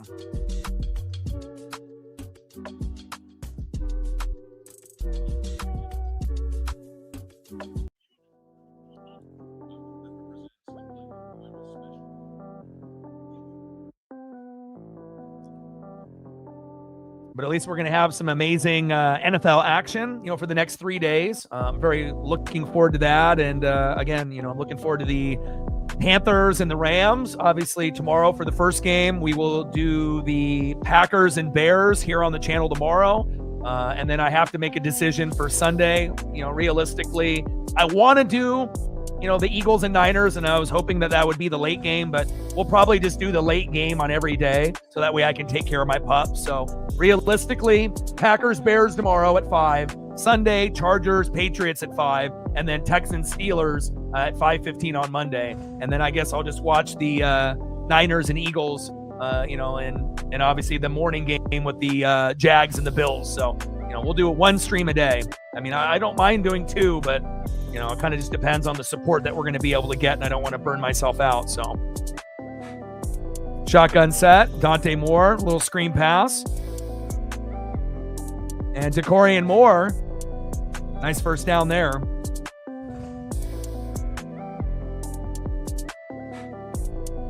No huddle, shotgun set, short right to Kenyon Sadiq after I was bitching that we haven't got him the football, incomplete. 2nd down and 10 at the Indiana 40. I mean, unless I have enough energy to do the Niners and Eagles, I mean, I'm an NFC guy, so I would rather, do NFC matchups personally. I think that style of play is a little bit more exciting, on the NFC side than the AFC side. But, sometimes we just have to go based off the time of the games, and usually the late games are the ones that are going to get the most support. So Jay Harris rushing up the middle for a 1-yard gain, 3rd down and 9 at the Indiana 39.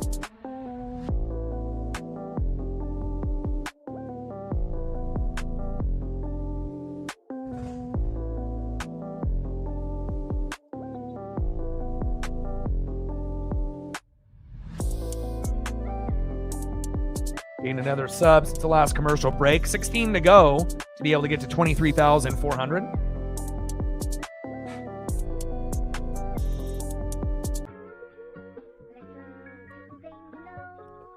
No huddle, shotgun set. De'Aaron Hill Jr. rushing up the middle for a nice 8-yard gain. And that's going to be 4th down and 1 at the Indiana 31. Got about a minute left here in the third quarter. 42-15 Indiana. No chance for Oregon coming back. At this point, we're just playing for pride and trying to get as close to 30 as possible. I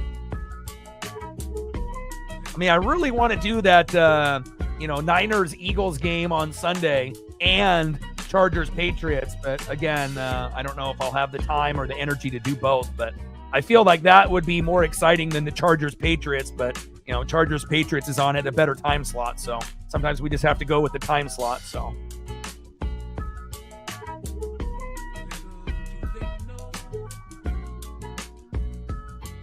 all right, 4th down and 1 for Oregon, and obviously we're going for it here. And Jay Harris, loss of 1, and turnover on downs for the Oregon Ducks. And again, when everything is going terrible, when it rains, it pours, and you can't even get a fucking yard. And again, that shows you, how good Indiana is and maybe how shitty Will Stein's play calling is at this point. Great job by Indiana. I'm not a hater. Sometimes you just have to give credit where credit is due.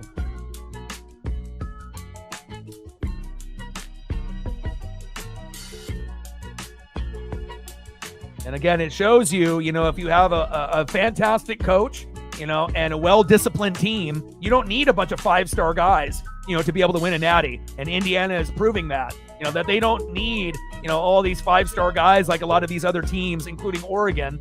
They can find a way to beat you, just by playing disciplined football and believing in each other. And, I'm hoping one day that Oregon can be on the Indiana level. Very impressive. Shotgun set, Hemby rushing up the middle with a 3-yard gain. Aaron Flowers there with the tackle. 2nd down and 7 at the Indiana 35, and that's going to be the end of the third quarter. 42-15 Indiana.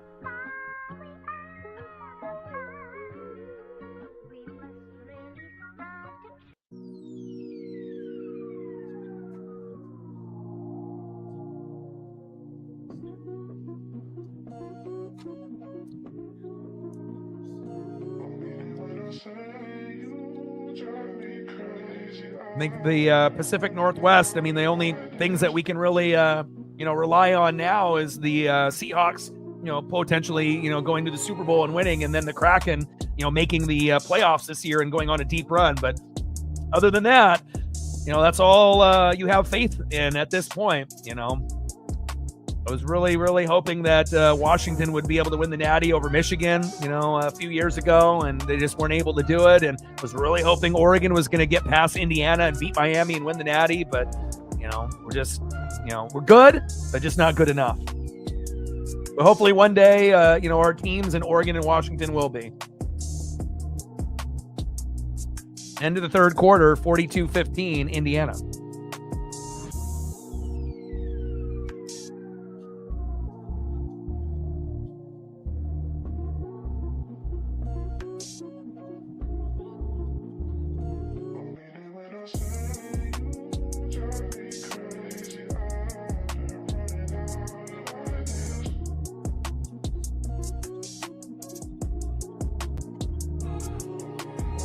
Oh, Dante Moore, your draft stock went down quite a bit today.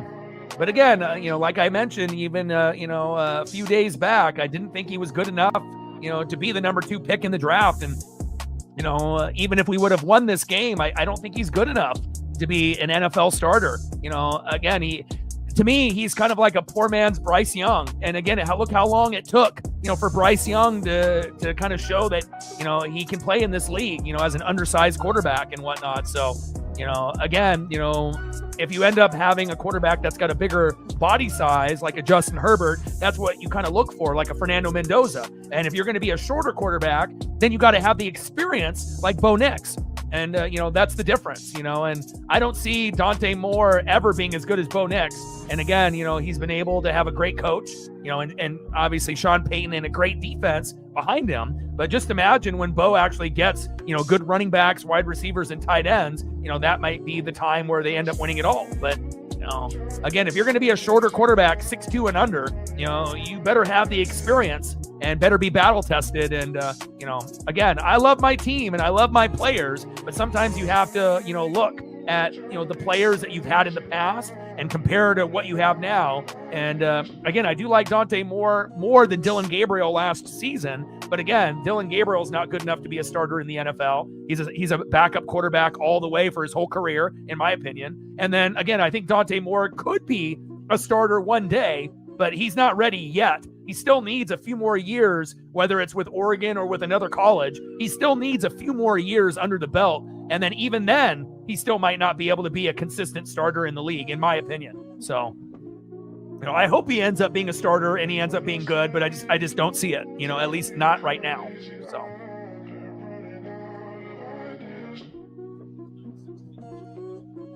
Yeah, they've had a couple things that have come out, based off the farm, Dodgers and Mariners kind of towards the top, as well as kind of like early power rankings and whatnot. So, but they've done a few things on MLB.com today. I saw that on my socials as well. Teams that got the best farm, the best development, out of pitchers and hitters and whatnot. And, Mariners have been on each list, which is nice to see. Shotgun set, Mendoza, short right, and complete. 4th down and 5 at the Indiana 37. And that was a deep pass down that sideline to Omar Cooper Jr., incomplete.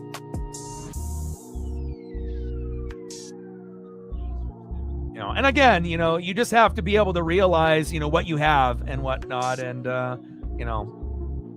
still stings the way that this game played out. But, again, it's better to lose, in the semifinal this way than imagine if this was the Natty. It would be so destroying, to the program if this was the Natty, and it was 42-15. So, it still stinks no matter when you lose, but if this was the Natty, this would have, been something that, would have stuck with the program probably a little bit longer. So, but we'll be back. We're still going to be a top 5, top 10 team moving forward with Dan Lanning, but, we still got a ways to go if we want to end up being the best team in the Big Ten. We're not Michigan, we're not Ohio State, we're not Indiana, but again, we're getting closer to those 3 teams, but we're not those teams yet. And we force Indiana to punt. Malik Benson with a 9-yard return towards that sideline. Looks like a flag comes out here late. I assume that's on Oregon.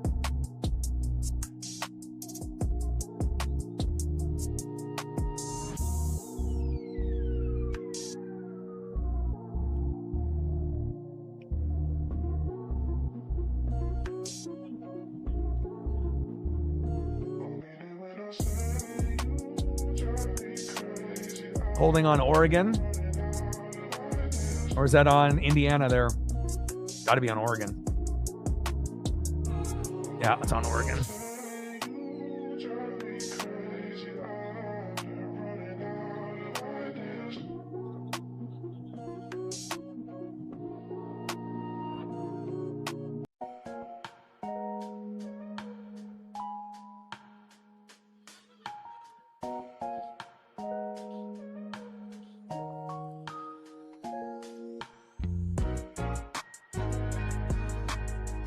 Like, sub, donate, comment, share. If you haven't smashed that like button yet, please do. Help us get to 100 likes, 100 on that dono train.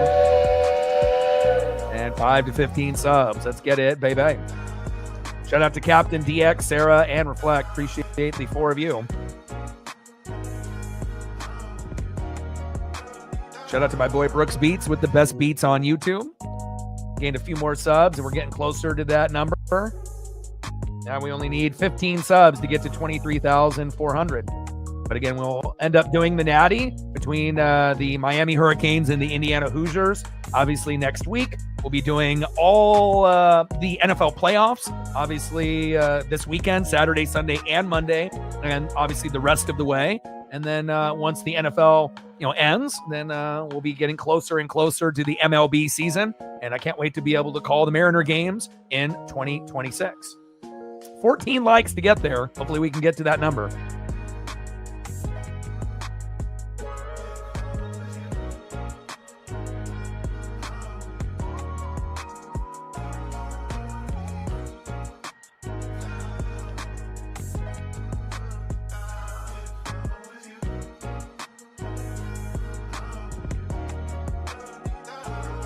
I mean, really, I think the main improvements is the bullpen, and obviously, hopefully we don't have a lot of our, pitchers get hurt like we did this year, so I think Cal will be fine. Julio will be fine, but again, almost every single team's main weakness is the bullpen. So the better bullpen that you can have, the better your team is going to be.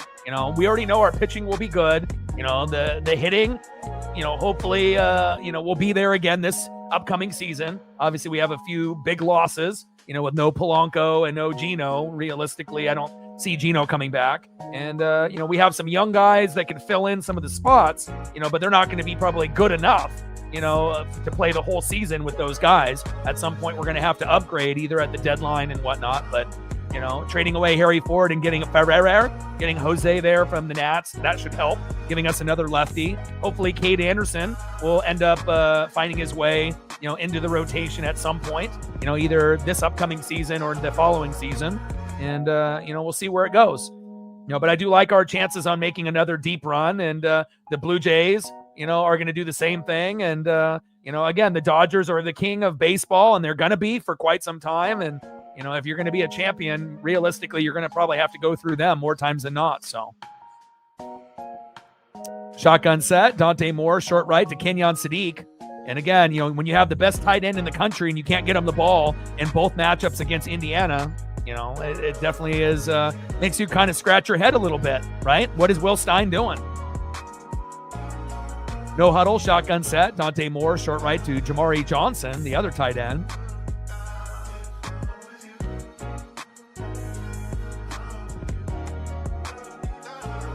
Hurry up, no huddle, shotgun set. Dante Moore, short middle to Jamari Johnson, and complete.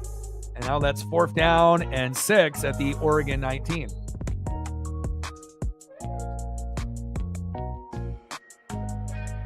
Bliss is not good enough to play. It's like, Cole Young and, Ben Williamson probably aren't good enough to be regular starters either. Now, Colt Emerson, could probably be good enough to start, on the team, but again, we have a few guys that could play, but I'm not sure if you would want those guys playing, the whole way through from beginning to end, because we're not going to be able to go as deep with those guys, because you got to think Williamson's good at defense, but I mean, he's not going to give you more than 10 home runs. Still needs to figure out how to hit, even though he started to hit in AAA. Cole is an okay hitter and an okay defender, but still got a long ways to go. And again, I think Colt Emerson will be the best out of all the young guys. But again, we'll have to wait and see how he adjusts to the MLB game rather than the farm system in AAA. Delay a game here by Oregon. 4th down and 11 at the Oregon 14.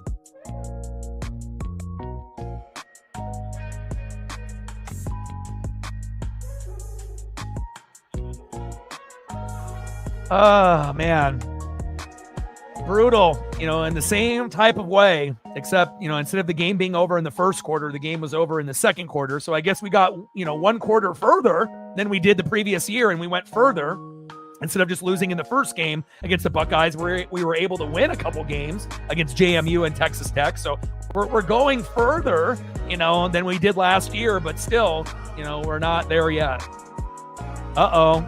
And a blocked punt. Of course it's a blocked punt by Indiana. Jesus Christ.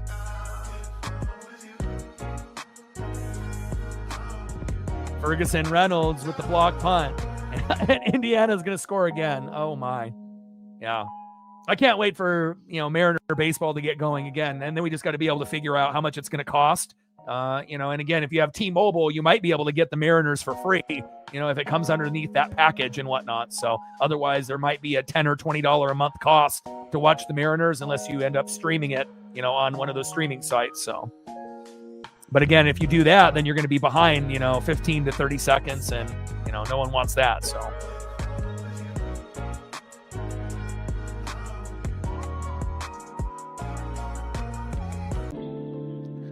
Oh, man. Offense, defense, special teams. That's just an ass kicking through and through. Yeah, we need Robles healthy. Agreed. And I want to see Robles as the leadoff hitter, not Randy,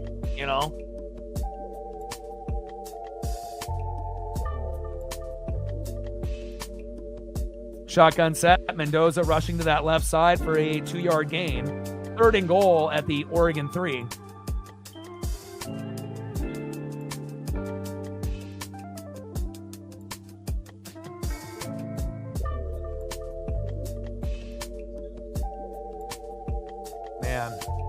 I mean, I've seen a lot of bad Oregon losses in my lifetime since I've been watching Oregon football since the 80s. But, man, I mean, when you end up having a team that is, as strong as Indiana, I mean, there's a reason why they're 14-0 and they're the number 1 team in the land. And, an unconventional, kind of path for Indiana. But you also got to remember Curt Cignetti is under the, Nick Saban coaching tree with Dan Lanning. So they both have won championships already. So they already know. So, Cignetti kind of coming out of nowhere, if you actually know his past, he's already won a championship with Bama when he was a coordinator there, So, again, not a lot of people know the Nick Saban coaching tree. And obviously, if you're familiar with it, a lot of the coaches that are having success now came under Nick Saban when Alabama was at the top of their game. So, yeah, I am too.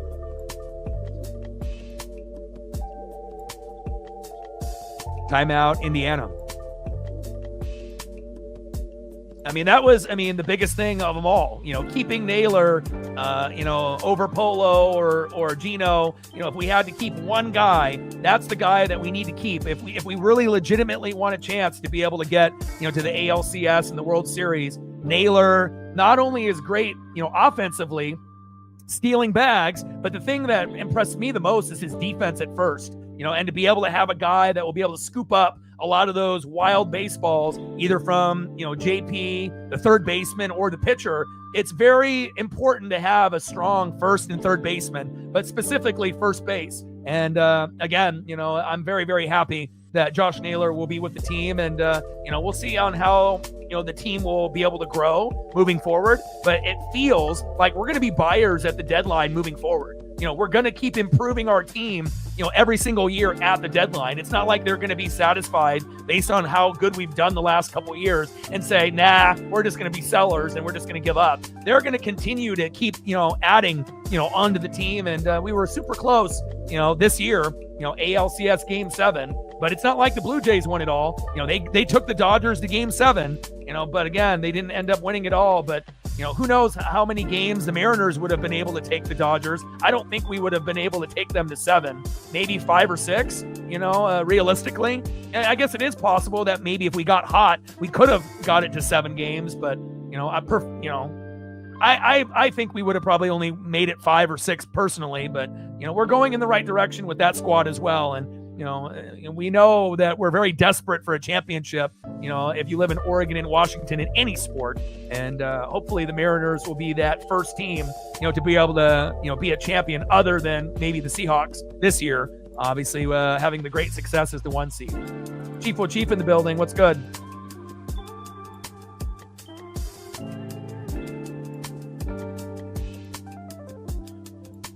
Yeah. Chief, what's good, brother?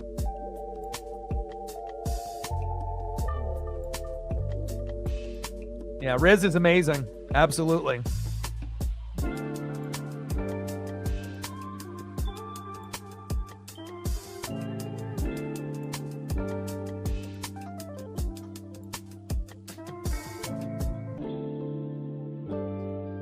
Yeah, well, Dodgers, their issues are the bullpen and their starting pitching typically getting hurt, right?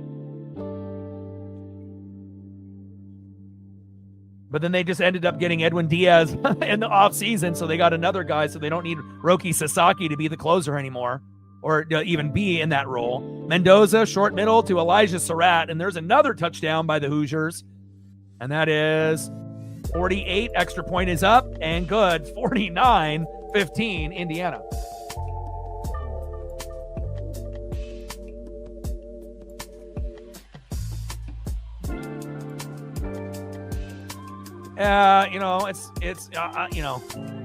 I'm used to it. I'm used to having my heart ripped out and, being disappointed. I mean, that's just how it goes, but I still have faith that the Mariners and the Ducks are going to win a championship before I'm gone. So, yeah, I mean, it obviously helps when they have the best quarterback in the country, right?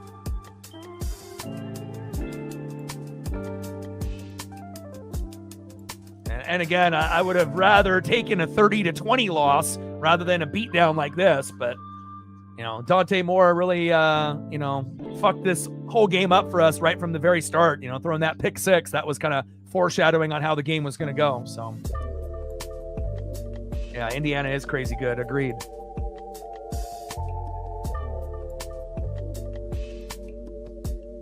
And Quinn Warren with the kickoff, 65 yards. And that's going to be a touchback. First down and 10 at the Oregon 25. And when you end up having your favorite team lose in a big game and the game ends up being over in the first quarter, like the Buckeyes last year for Oregon, or the game being over in the second quarter, these games feel like they're like 7 hours long. It's like you almost can't wait for the game to fucking end. It's like, but you also want to be able to see your team do something good, before the game ends. But, Indiana keeps pouring it on. But I feel like I've been, just like last year when the game was already over in the first quarter against Ohio State when we were down 28-7, that stream felt like it was like 6-7 hours. And unfortunately, it feels like that here today as well. There's no chance of a comeback. You're just getting absolutely throttled. And, it hurts, to say the least. Shotgun set, Dante Moore going short right to Kenyon Sadiq. And that's a loss of 2. Going in the wrong direction there. Second down and 12 at the Oregon 23. Yeah, especially, the turnovers and how many that we had. 3, pick 6, for points. The fumble on the 2-yard line, then they scored 3 plays later. And that was the end of the game. Once it went to 21-7, you knew the game was over. Shotgun set. Dante Moore, short right to Jeremiah McClellan. No gain. And for all those people that thought Dante Moore was ready for the NFL, apparently not. I tried to keep telling all y'all that he wasn't ready, but, I didn't expect us to get our ass kicked like this. But, hopefully this will be the reason why he comes back. Or if he decides to go to the NFL, hopefully we can get somebody better than him. Or if he does come back, we can end up getting another quarterback to compete with him to see, who might be the better one is going into next year.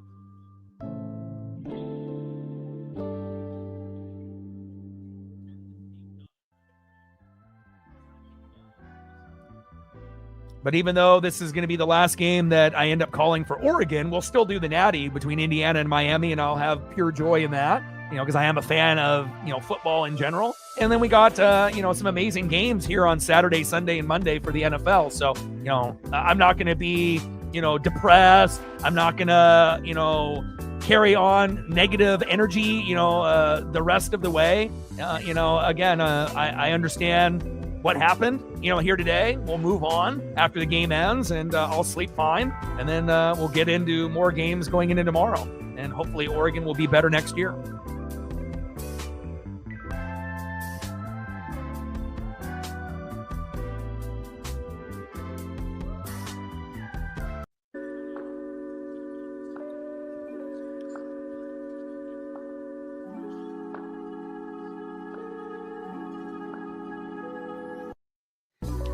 Yeah, for some of us, it's been pretty rough, right? I know for Odin, Notre Dame and the Kansas City Chiefs, it didn't really turn out the way that he wanted. And for your Chiefs as well, it sucks, when you normally have this success and then you end up not having it. I mean, I got the Mariners, that ripped my heart out. This ripped my heart out. Buccaneers didn't even make the fucking playoffs. So it's like everything has been terrible for me, this year. Blazers are under 500, haven't had a point guard in 2 months. Really, the only good thing, for me is the Kraken, for hockey. And they look like they're going to make the playoffs and whatnot. But besides that, 1 out of 5 teams doing good is not good, And obviously the Mariners were good this year. Ducks were good this year. But obviously I'm talking about the outcome, and I don't expect the Kraken to win the Stanley Cup this year. I don't even know how far they'll be able to go. But at least they're making a little bit of strides. And Denny Advia will be an all-star this year for the Blazers. So sometimes you got to take those little wins, before you start talking about, championships and playoffs.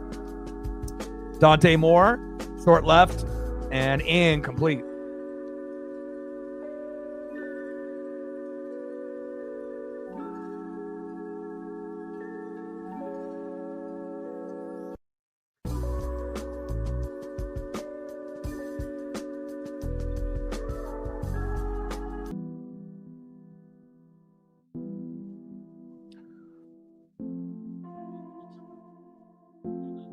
Shotgun set, Dante Moore, short middle to Kenyon Sadiq, 6-yard pass, 3rd down and 4 at the Indiana 35.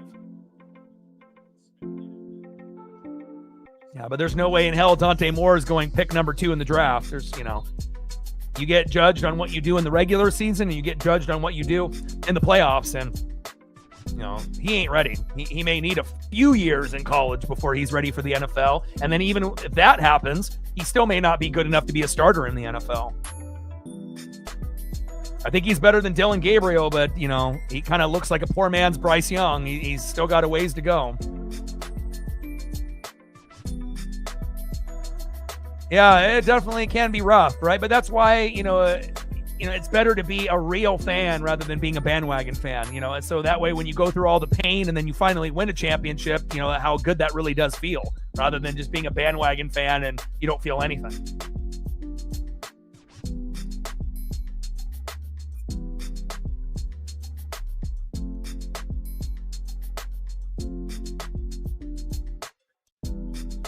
People are so stupid. Do you think that people are going to come in here and verbally abuse me and I'm just going to take it? Ridiculous. Get a life. But apparently everyone is so miserable in life that that's the only thing that people can do. They have to be petty, and it's not even their favorite team or anything like that. But I guess that's how the world is nowadays. It's a lot easier to be a dickhead than to be a respectful. So 8:35 left in the fourth quarter, 49-15 Indiana.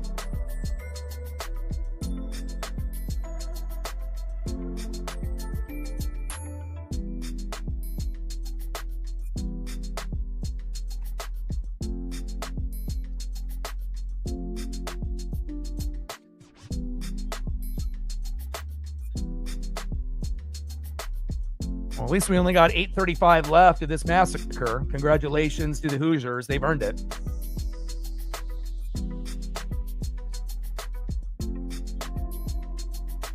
But it definitely feels like last year where this stream is like 6-7 hours long, even though it's only, a little over 3 hours at the moment. So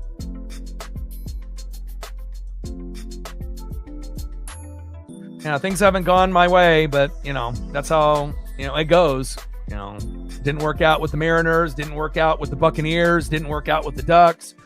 Blazers are injured and young, but at least Denny Advia will be an all-star this year, so at least I got that.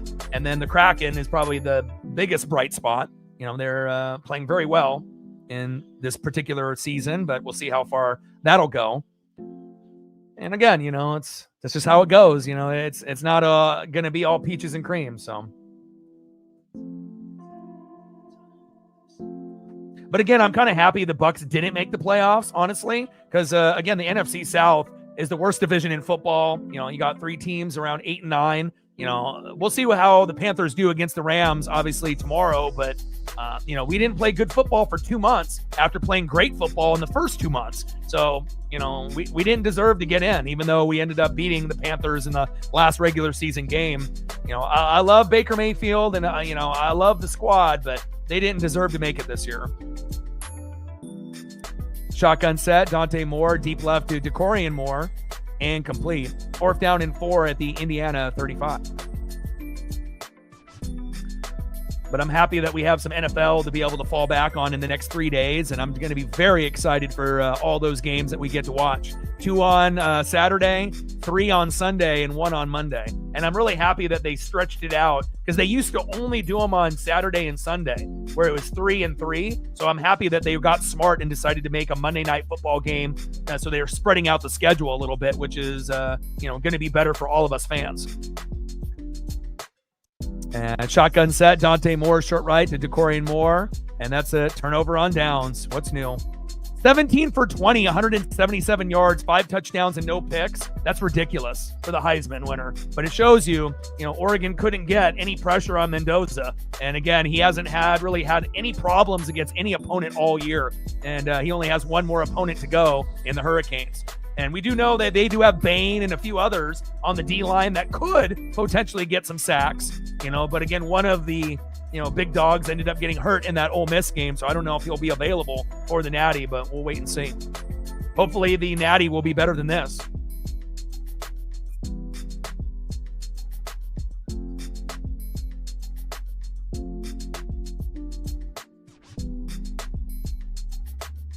Shotgun set. Kobe Martin rushing towards that right side for a nice 10-yard gain. 1st down, Hoosiers. Move the chains.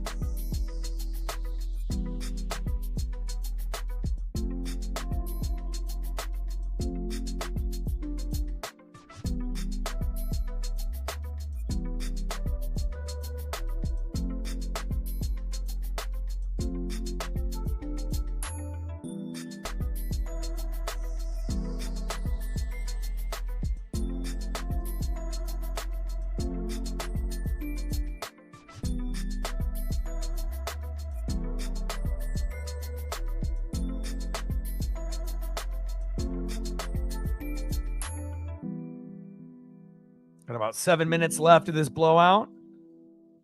Shotgun set. Kobe Martin rushing towards that right side again. Oregon defense is gassed, and they have been since the first half. Big 26-yard run. 1st down and 10 at the Oregon 29. 1st down, Hoosiers. Move the chains.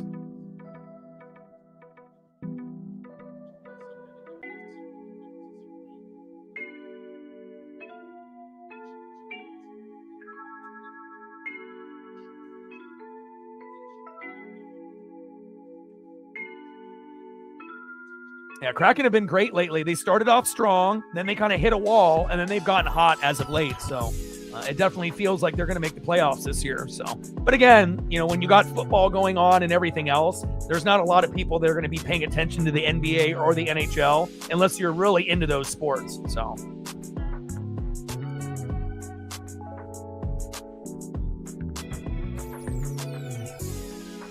I mean, it's kind of a niche sport, with the NBA, the NHL, NASCAR,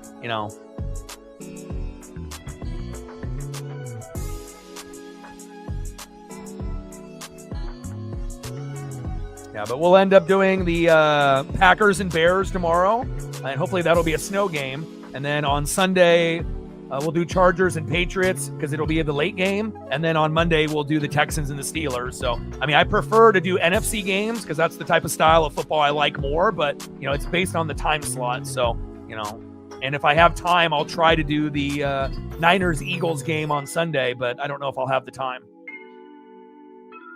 Jolly in the building. What's good? Appreciate you. Stacks. Rex with a little Cactus Jack. Bang, bang. $5 holla. Appreciate you.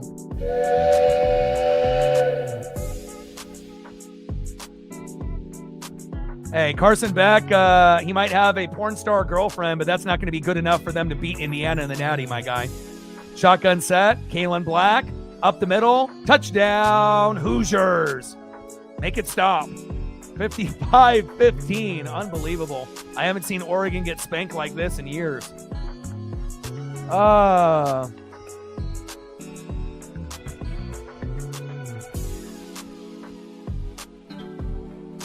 mean, you know, Miami might do better than Oregon, but they're not beating Indiana. There's no way and no how. Not happening. I mean, unless Fernando Mendoza gets hurt, then they might be able to win. But if he doesn't get hurt, there's zero chance, in my opinion. Extra point is up and good. 56-15, Hoosiers.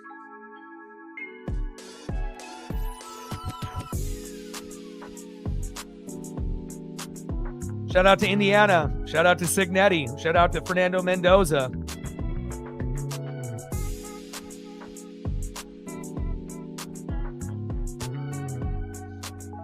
We're going to have a Big Ten champion 3 years in a row. Michigan, Ohio State, and this team. With this Heisman quarterback at the helm.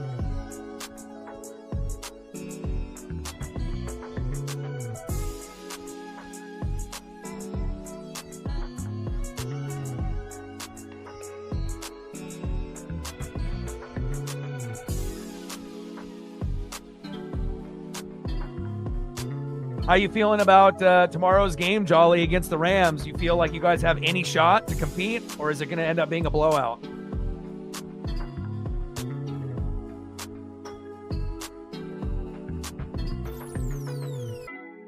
Hopefully Bryce Young will play well. Of course, bro. I'm not like, you know, all these shit talkers and haters. You know, I'm not like every other sports fan out there where I'm only about my team and I talk shit about every other team and every other player. You know, I watched every fucking Washington Husky game from beginning to end. Name any other Oregon fan on planet Earth that did that. Zero. I'm the only one, you know? So again, I'm not built like everyone else. You know, I appreciate greatness for where it's at. And I love watching teams in the Pacific Northwest. And, you know, again, you get a lot of these people that are petty, you know, wanting to talk shit and whatnot, thinking I'm going to take the verbal abuse, you know, but again, I've been a fan of this team since the 80s, you know, when they were winning 1 or 2 games a season. So again, you know, I think that the world is not in a good space right now. And obviously, you know, it's a lot easier to be a dickhead than to be respectful. And obviously it shows, you know, with not only the younger generation, but the older generation. You know, people love to talk shit and to be rude. And, you know, it's a lot easier to be a dick than it is to be respectful and to root for people to have some joy in their life. So, you know, I never will turn the game off. Even if I wasn't streaming, I would be watching this game to the very end. You know, I do that with all of my teams. It doesn't matter if it's the Mariners, the Buccaneers, the Ducks, the Kraken, the Blazers. No matter how bad it is, I will always, you know, get to completion, baby, no matter what. Jeremiah McClellan with that catch.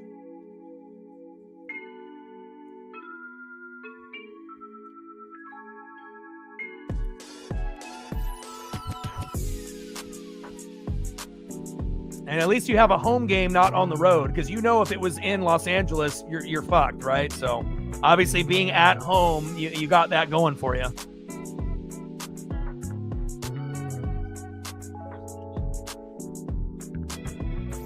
Dante Moore, short right to nobody. Just throws it away. Incomplete. Man. Can this game end already? Fuck. Down by 41. Ridiculous. Shotgun set. Dante Moore going short left to Jeremiah McClellan.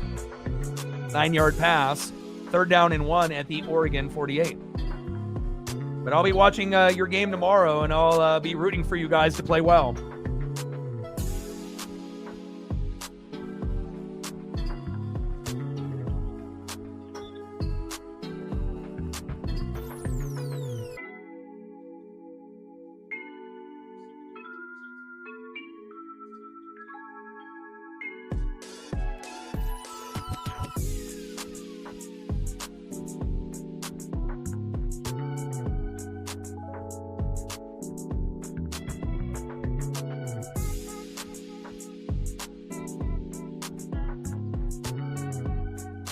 No huddle, shotgun set, Dante Moore, incomplete. 2nd down and 10 at the Oregon 49. And out of all like the Heisman winners that we've seen at quarterback, have we, if we go back even in the Alabama, Georgia peak era, before the NIL and when the SEC dominated college football, when's the last time that we've seen a quarterback dominate, this much in college football? Joe Burrow? And obviously his stats were, almost doubled what Mendoza had, yards and touchdowns, but it feels like it's been a minute since we've seen someone dominate on this kind of level. But also you had Justin Jefferson and Jamar Chase and Clyde Edwards-Helaire to be able to, throw the football to and hand the ball off to, so.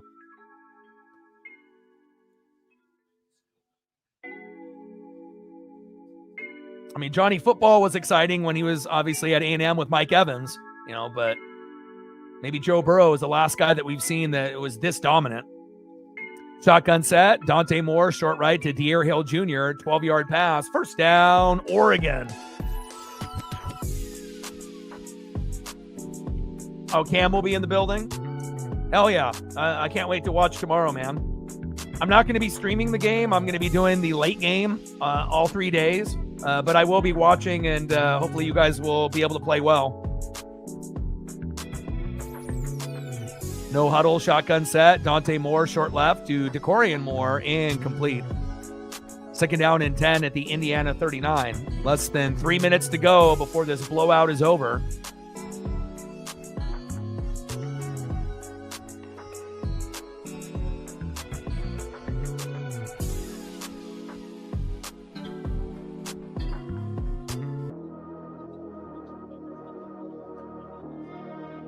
And, this blowout hurts, but I'd rather lose in this round rather than this being the natty.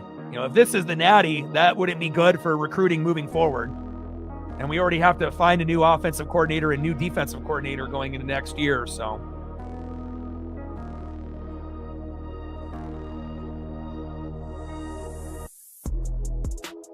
Shotgun set, Dante Moore, short middle to Jeremiah McClellan. Loss of 2, going in the wrong direction here. 3rd down and 12 at the Indiana 41.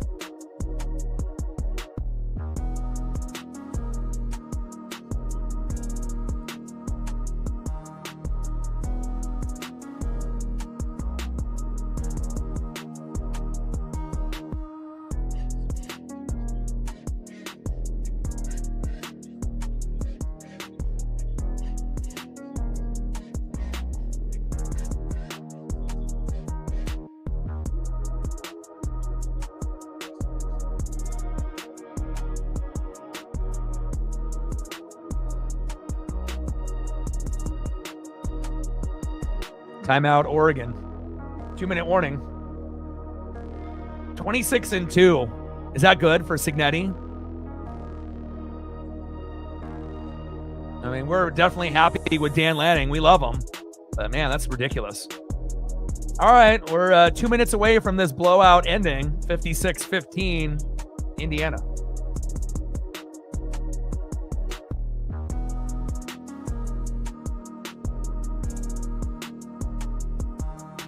Like, sub, donate, comment, share. If you haven't smashed that like button yet, please do. Help us get to 100 likes, 100 on that dono train.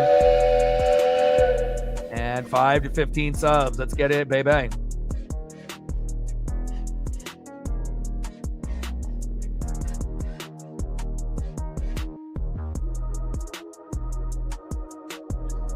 And another sub since the last commercial break. Only 14 to go to get to 23,400. Dante Moore just not ready for the NFL just yet. Not having Noah Whittington available for us today. Hurt to go from 5 running backs to 2. Hurt. But even with everyone healthy, just not good enough. Love me some Bryce Betcher. I still love the combination of Lanning and Moore, but at the end of the day, this is the guy that is the truth. And again, both coaches, under the, Saban coaching tree, and Cignetti has done an absolutely fantastic job. You got the Heisman quarterback, Fernando Mendoza, who's absolutely fucking ridiculous. Robin Hemby has been great. Omar Cooper Jr. as well.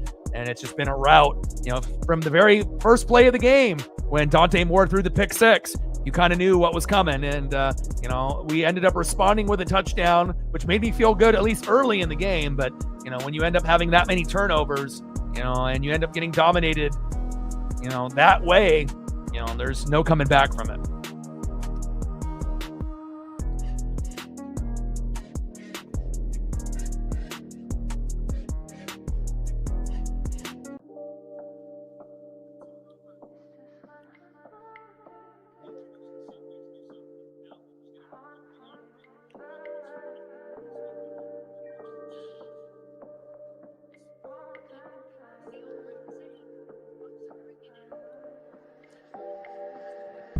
Yeah, Chief will Chief. Reflect is kind of like me. It's one of those things. It's about principles, and respect. And again, it's what you do on the field and what you do off the field. And if you're not necessarily a good person, off the field, no matter how good of an athlete or a coach you are on the field, that it's going to be a turnoff. For some people, they push it to the side. If someone does something fucked up, off the field, as a coach or a player, but they're an amazing athlete, they're like, oh, wow, he's a great athlete. But, regardless if they end up saying things or doing things that are negative. But I feel, me and Reflect are kind of in that same boat, that no matter how good of a coach or an athlete is on the field, if they have questionable, philosophies, or they have negative things about them, based on what they do or what they say, it can make you change your opinion, of certain players or certain teams. And I think that's really what it comes down to. Again, I love greatness, but it's just as important to be a good person off the field than it is on the field. And again, I don't really feel a lot of us are like that. I know me and Reflect are like that, but I feel like a lot of other fans are not. They'll definitely push, some of the negative shit to the side as long as that player is good or that coach is good. Shotgun set, Dante Moore, short right to Jamari Johnson. Nice 39-yard pass there. Nice run after the catch as well. And now we're at 1st and goal at the Indiana 2. So it looks like we're going to end up getting to at least 20 plus before this, blowout is over. I'm kind of used to it. Buccaneers didn't make the playoffs. They played bad for the last 2 months. Mariners broke my heart losing in ALCS Game 7 against the Blue Jays. Ducks getting fucking stomped here against Indiana. What can you do? Blazers aren't playing good, but Denny Advia is an all-star. Kraken might be the only good thing. They look like they're going to potentially make the playoffs, but that's how it goes, right? As a fan, a real fan, not everything is going to go your way, but you have hope in the future for, hopefully things will go our way for the, Ducks, Huskies, and Mariners, at some point or another. Run up the middle by Jay Harris. And again, for some of y'all that are Seahawk fans, you might have a chance to, win the Lombardi this year. Dante Moore, short right, and complete. 3rd and goal at the Indiana 2.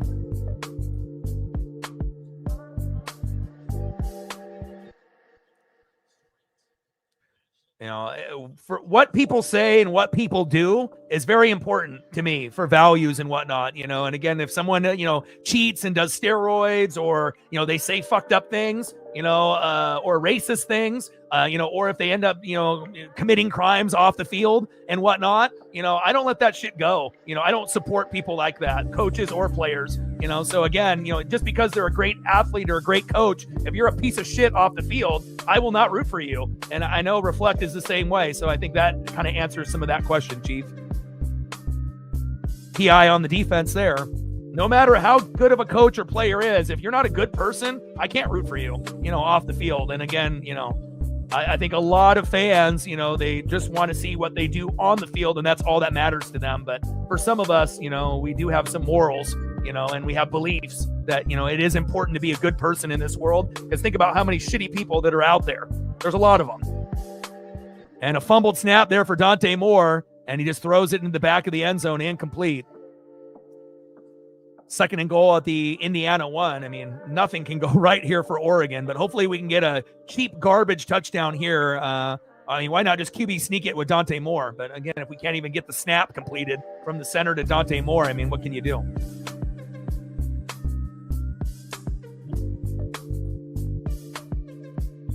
No, we're not talking about Indiana. Nothing that I have mentioned is about Indiana, so...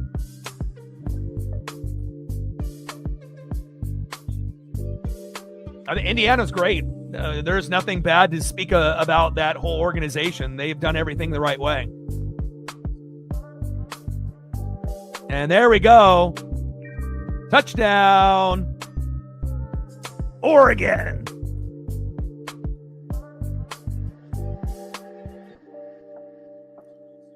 Salepaga with the receiving touchdown, and finally we break 20-plus points.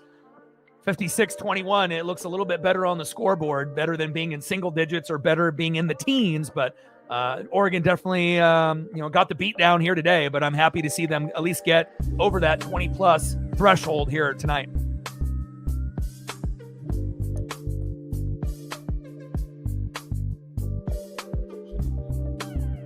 Yeah, Kubiak will be gone, after this season. He'll be a head coach, after this year. There's no doubt about that.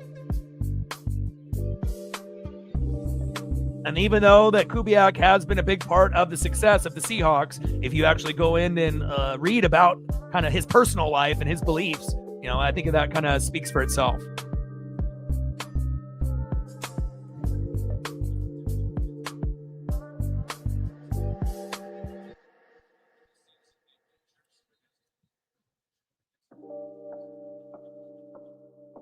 Fernando Mendoza, 17 for 20, 177 yards, 5 touchdowns, no picks. 3rd game with 5 passing touchdowns, most in FBS. And you got to give credit where credit is due. The offensive line for Indiana, ridiculous, right? To be able to have 5 touchdown passes 3 separate times in a season, incredible.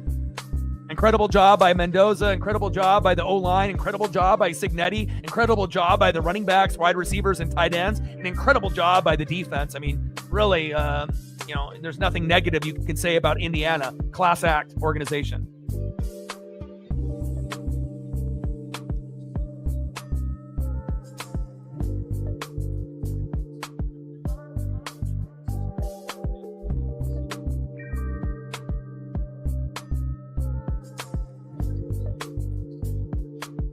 And Atticus Sappington with the kick. And now we're down to the last 22 seconds, even though this game has felt like it's gone on for 8 hours. I'm ready for the beatdown to end, and I'm looking forward to doing NFL games for the next 3 days. Yeah, I mean, again, when Dante Moore threw the pick 6 to start off the game, you knew how it was going to go, and there's no way Indiana's losing to Miami in the Natty. Big Ten is the best conference in college football, and there it is. Final score, 56-22. Congratulations, Indiana. Again, it shows you the SEC used to be king in college football. No more, right? Realistically, we're going to have champions in the Big Ten 3 years in a row. Michigan, Ohio State, and more than likely, Indiana. And I wish Oregon would have showed up like we did in the first game where we only lost by 10. That would have made me a little bit happier, losing 30-20 rather than getting our ass kicked by this crazy amount, losing by 34? I haven't seen an Oregon loss like this in a long time. Definitely, Indiana is the real deal Holyfield. And again, congratulations to them. Shout out to all of the OGs that have stuck with us, through this beatdown, including myself. Shout out to Captain DX, Sarah, Reflect, and Jolly with the support on the Dono train. And shout out to the Indiana Hoosiers. I hope Oregon one day will be like them. I want to be able to see the Mariners and the Ducks win a championship before I'm gone. And again, what can you say? Fantastic organization, fantastic coach. And congratulations to Kurt Signetti. He absolutely earned this victory today. So schedule, moving forward, we're going to be live tomorrow at 5 for a snow game between the Packers and the Bears. It's going to be lit, right? And then remember, the Panthers and Rams are on earlier in the day. Make sure you guys tune into that. But we'll be live streaming Packers-Bears tomorrow at 5. Sunday will be Chargers and Patriots at 5. And then on Monday, 5:15 Pacific, we'll be doing the Texans and the Steelers. So again, and also on Sunday, you'll have the Jags and the Bills in the morning at 10 a.m., as well as the Niners and Eagles at 1:30. So lots of NFL football to brighten up your day. I'm not going to be depressed or sad. Again, I'm already moved on from this particular debacle and beatdown, and I have no negative words to say about the Ducks or the Hoosiers. Again, I respect the hell out of Indiana, and I can't wait to be able to see the Natty, and I hope that Miami can play better than Oregon. And hopefully it ends up being a good game, but it would not shock me if it ends up being kind of like this as well. So I love you guys, and I appreciate you guys very, very much. No, he's coming back. They should have fired him, but Bowles is back, but they fired the OC and a bunch of the coordinators. So unfortunately, I'm going to have to be stuck with fucking Todd Bowles for at least one more year, which is going to be absolutely dog shit, but it is what it is. So I love you guys, and I appreciate you guys very, very much. You guys are the best. I love you, and I look forward to seeing you guys tomorrow, and as well as these next 3 days, Saturday, Sunday, Monday, with some amazing NFL playoffs. Final score: Indiana 56, Oregon 22. And I got one question for you. Who talks sports like us? Your boy Ryan, Northwest Sports Fanatics, and I'm out. Gang.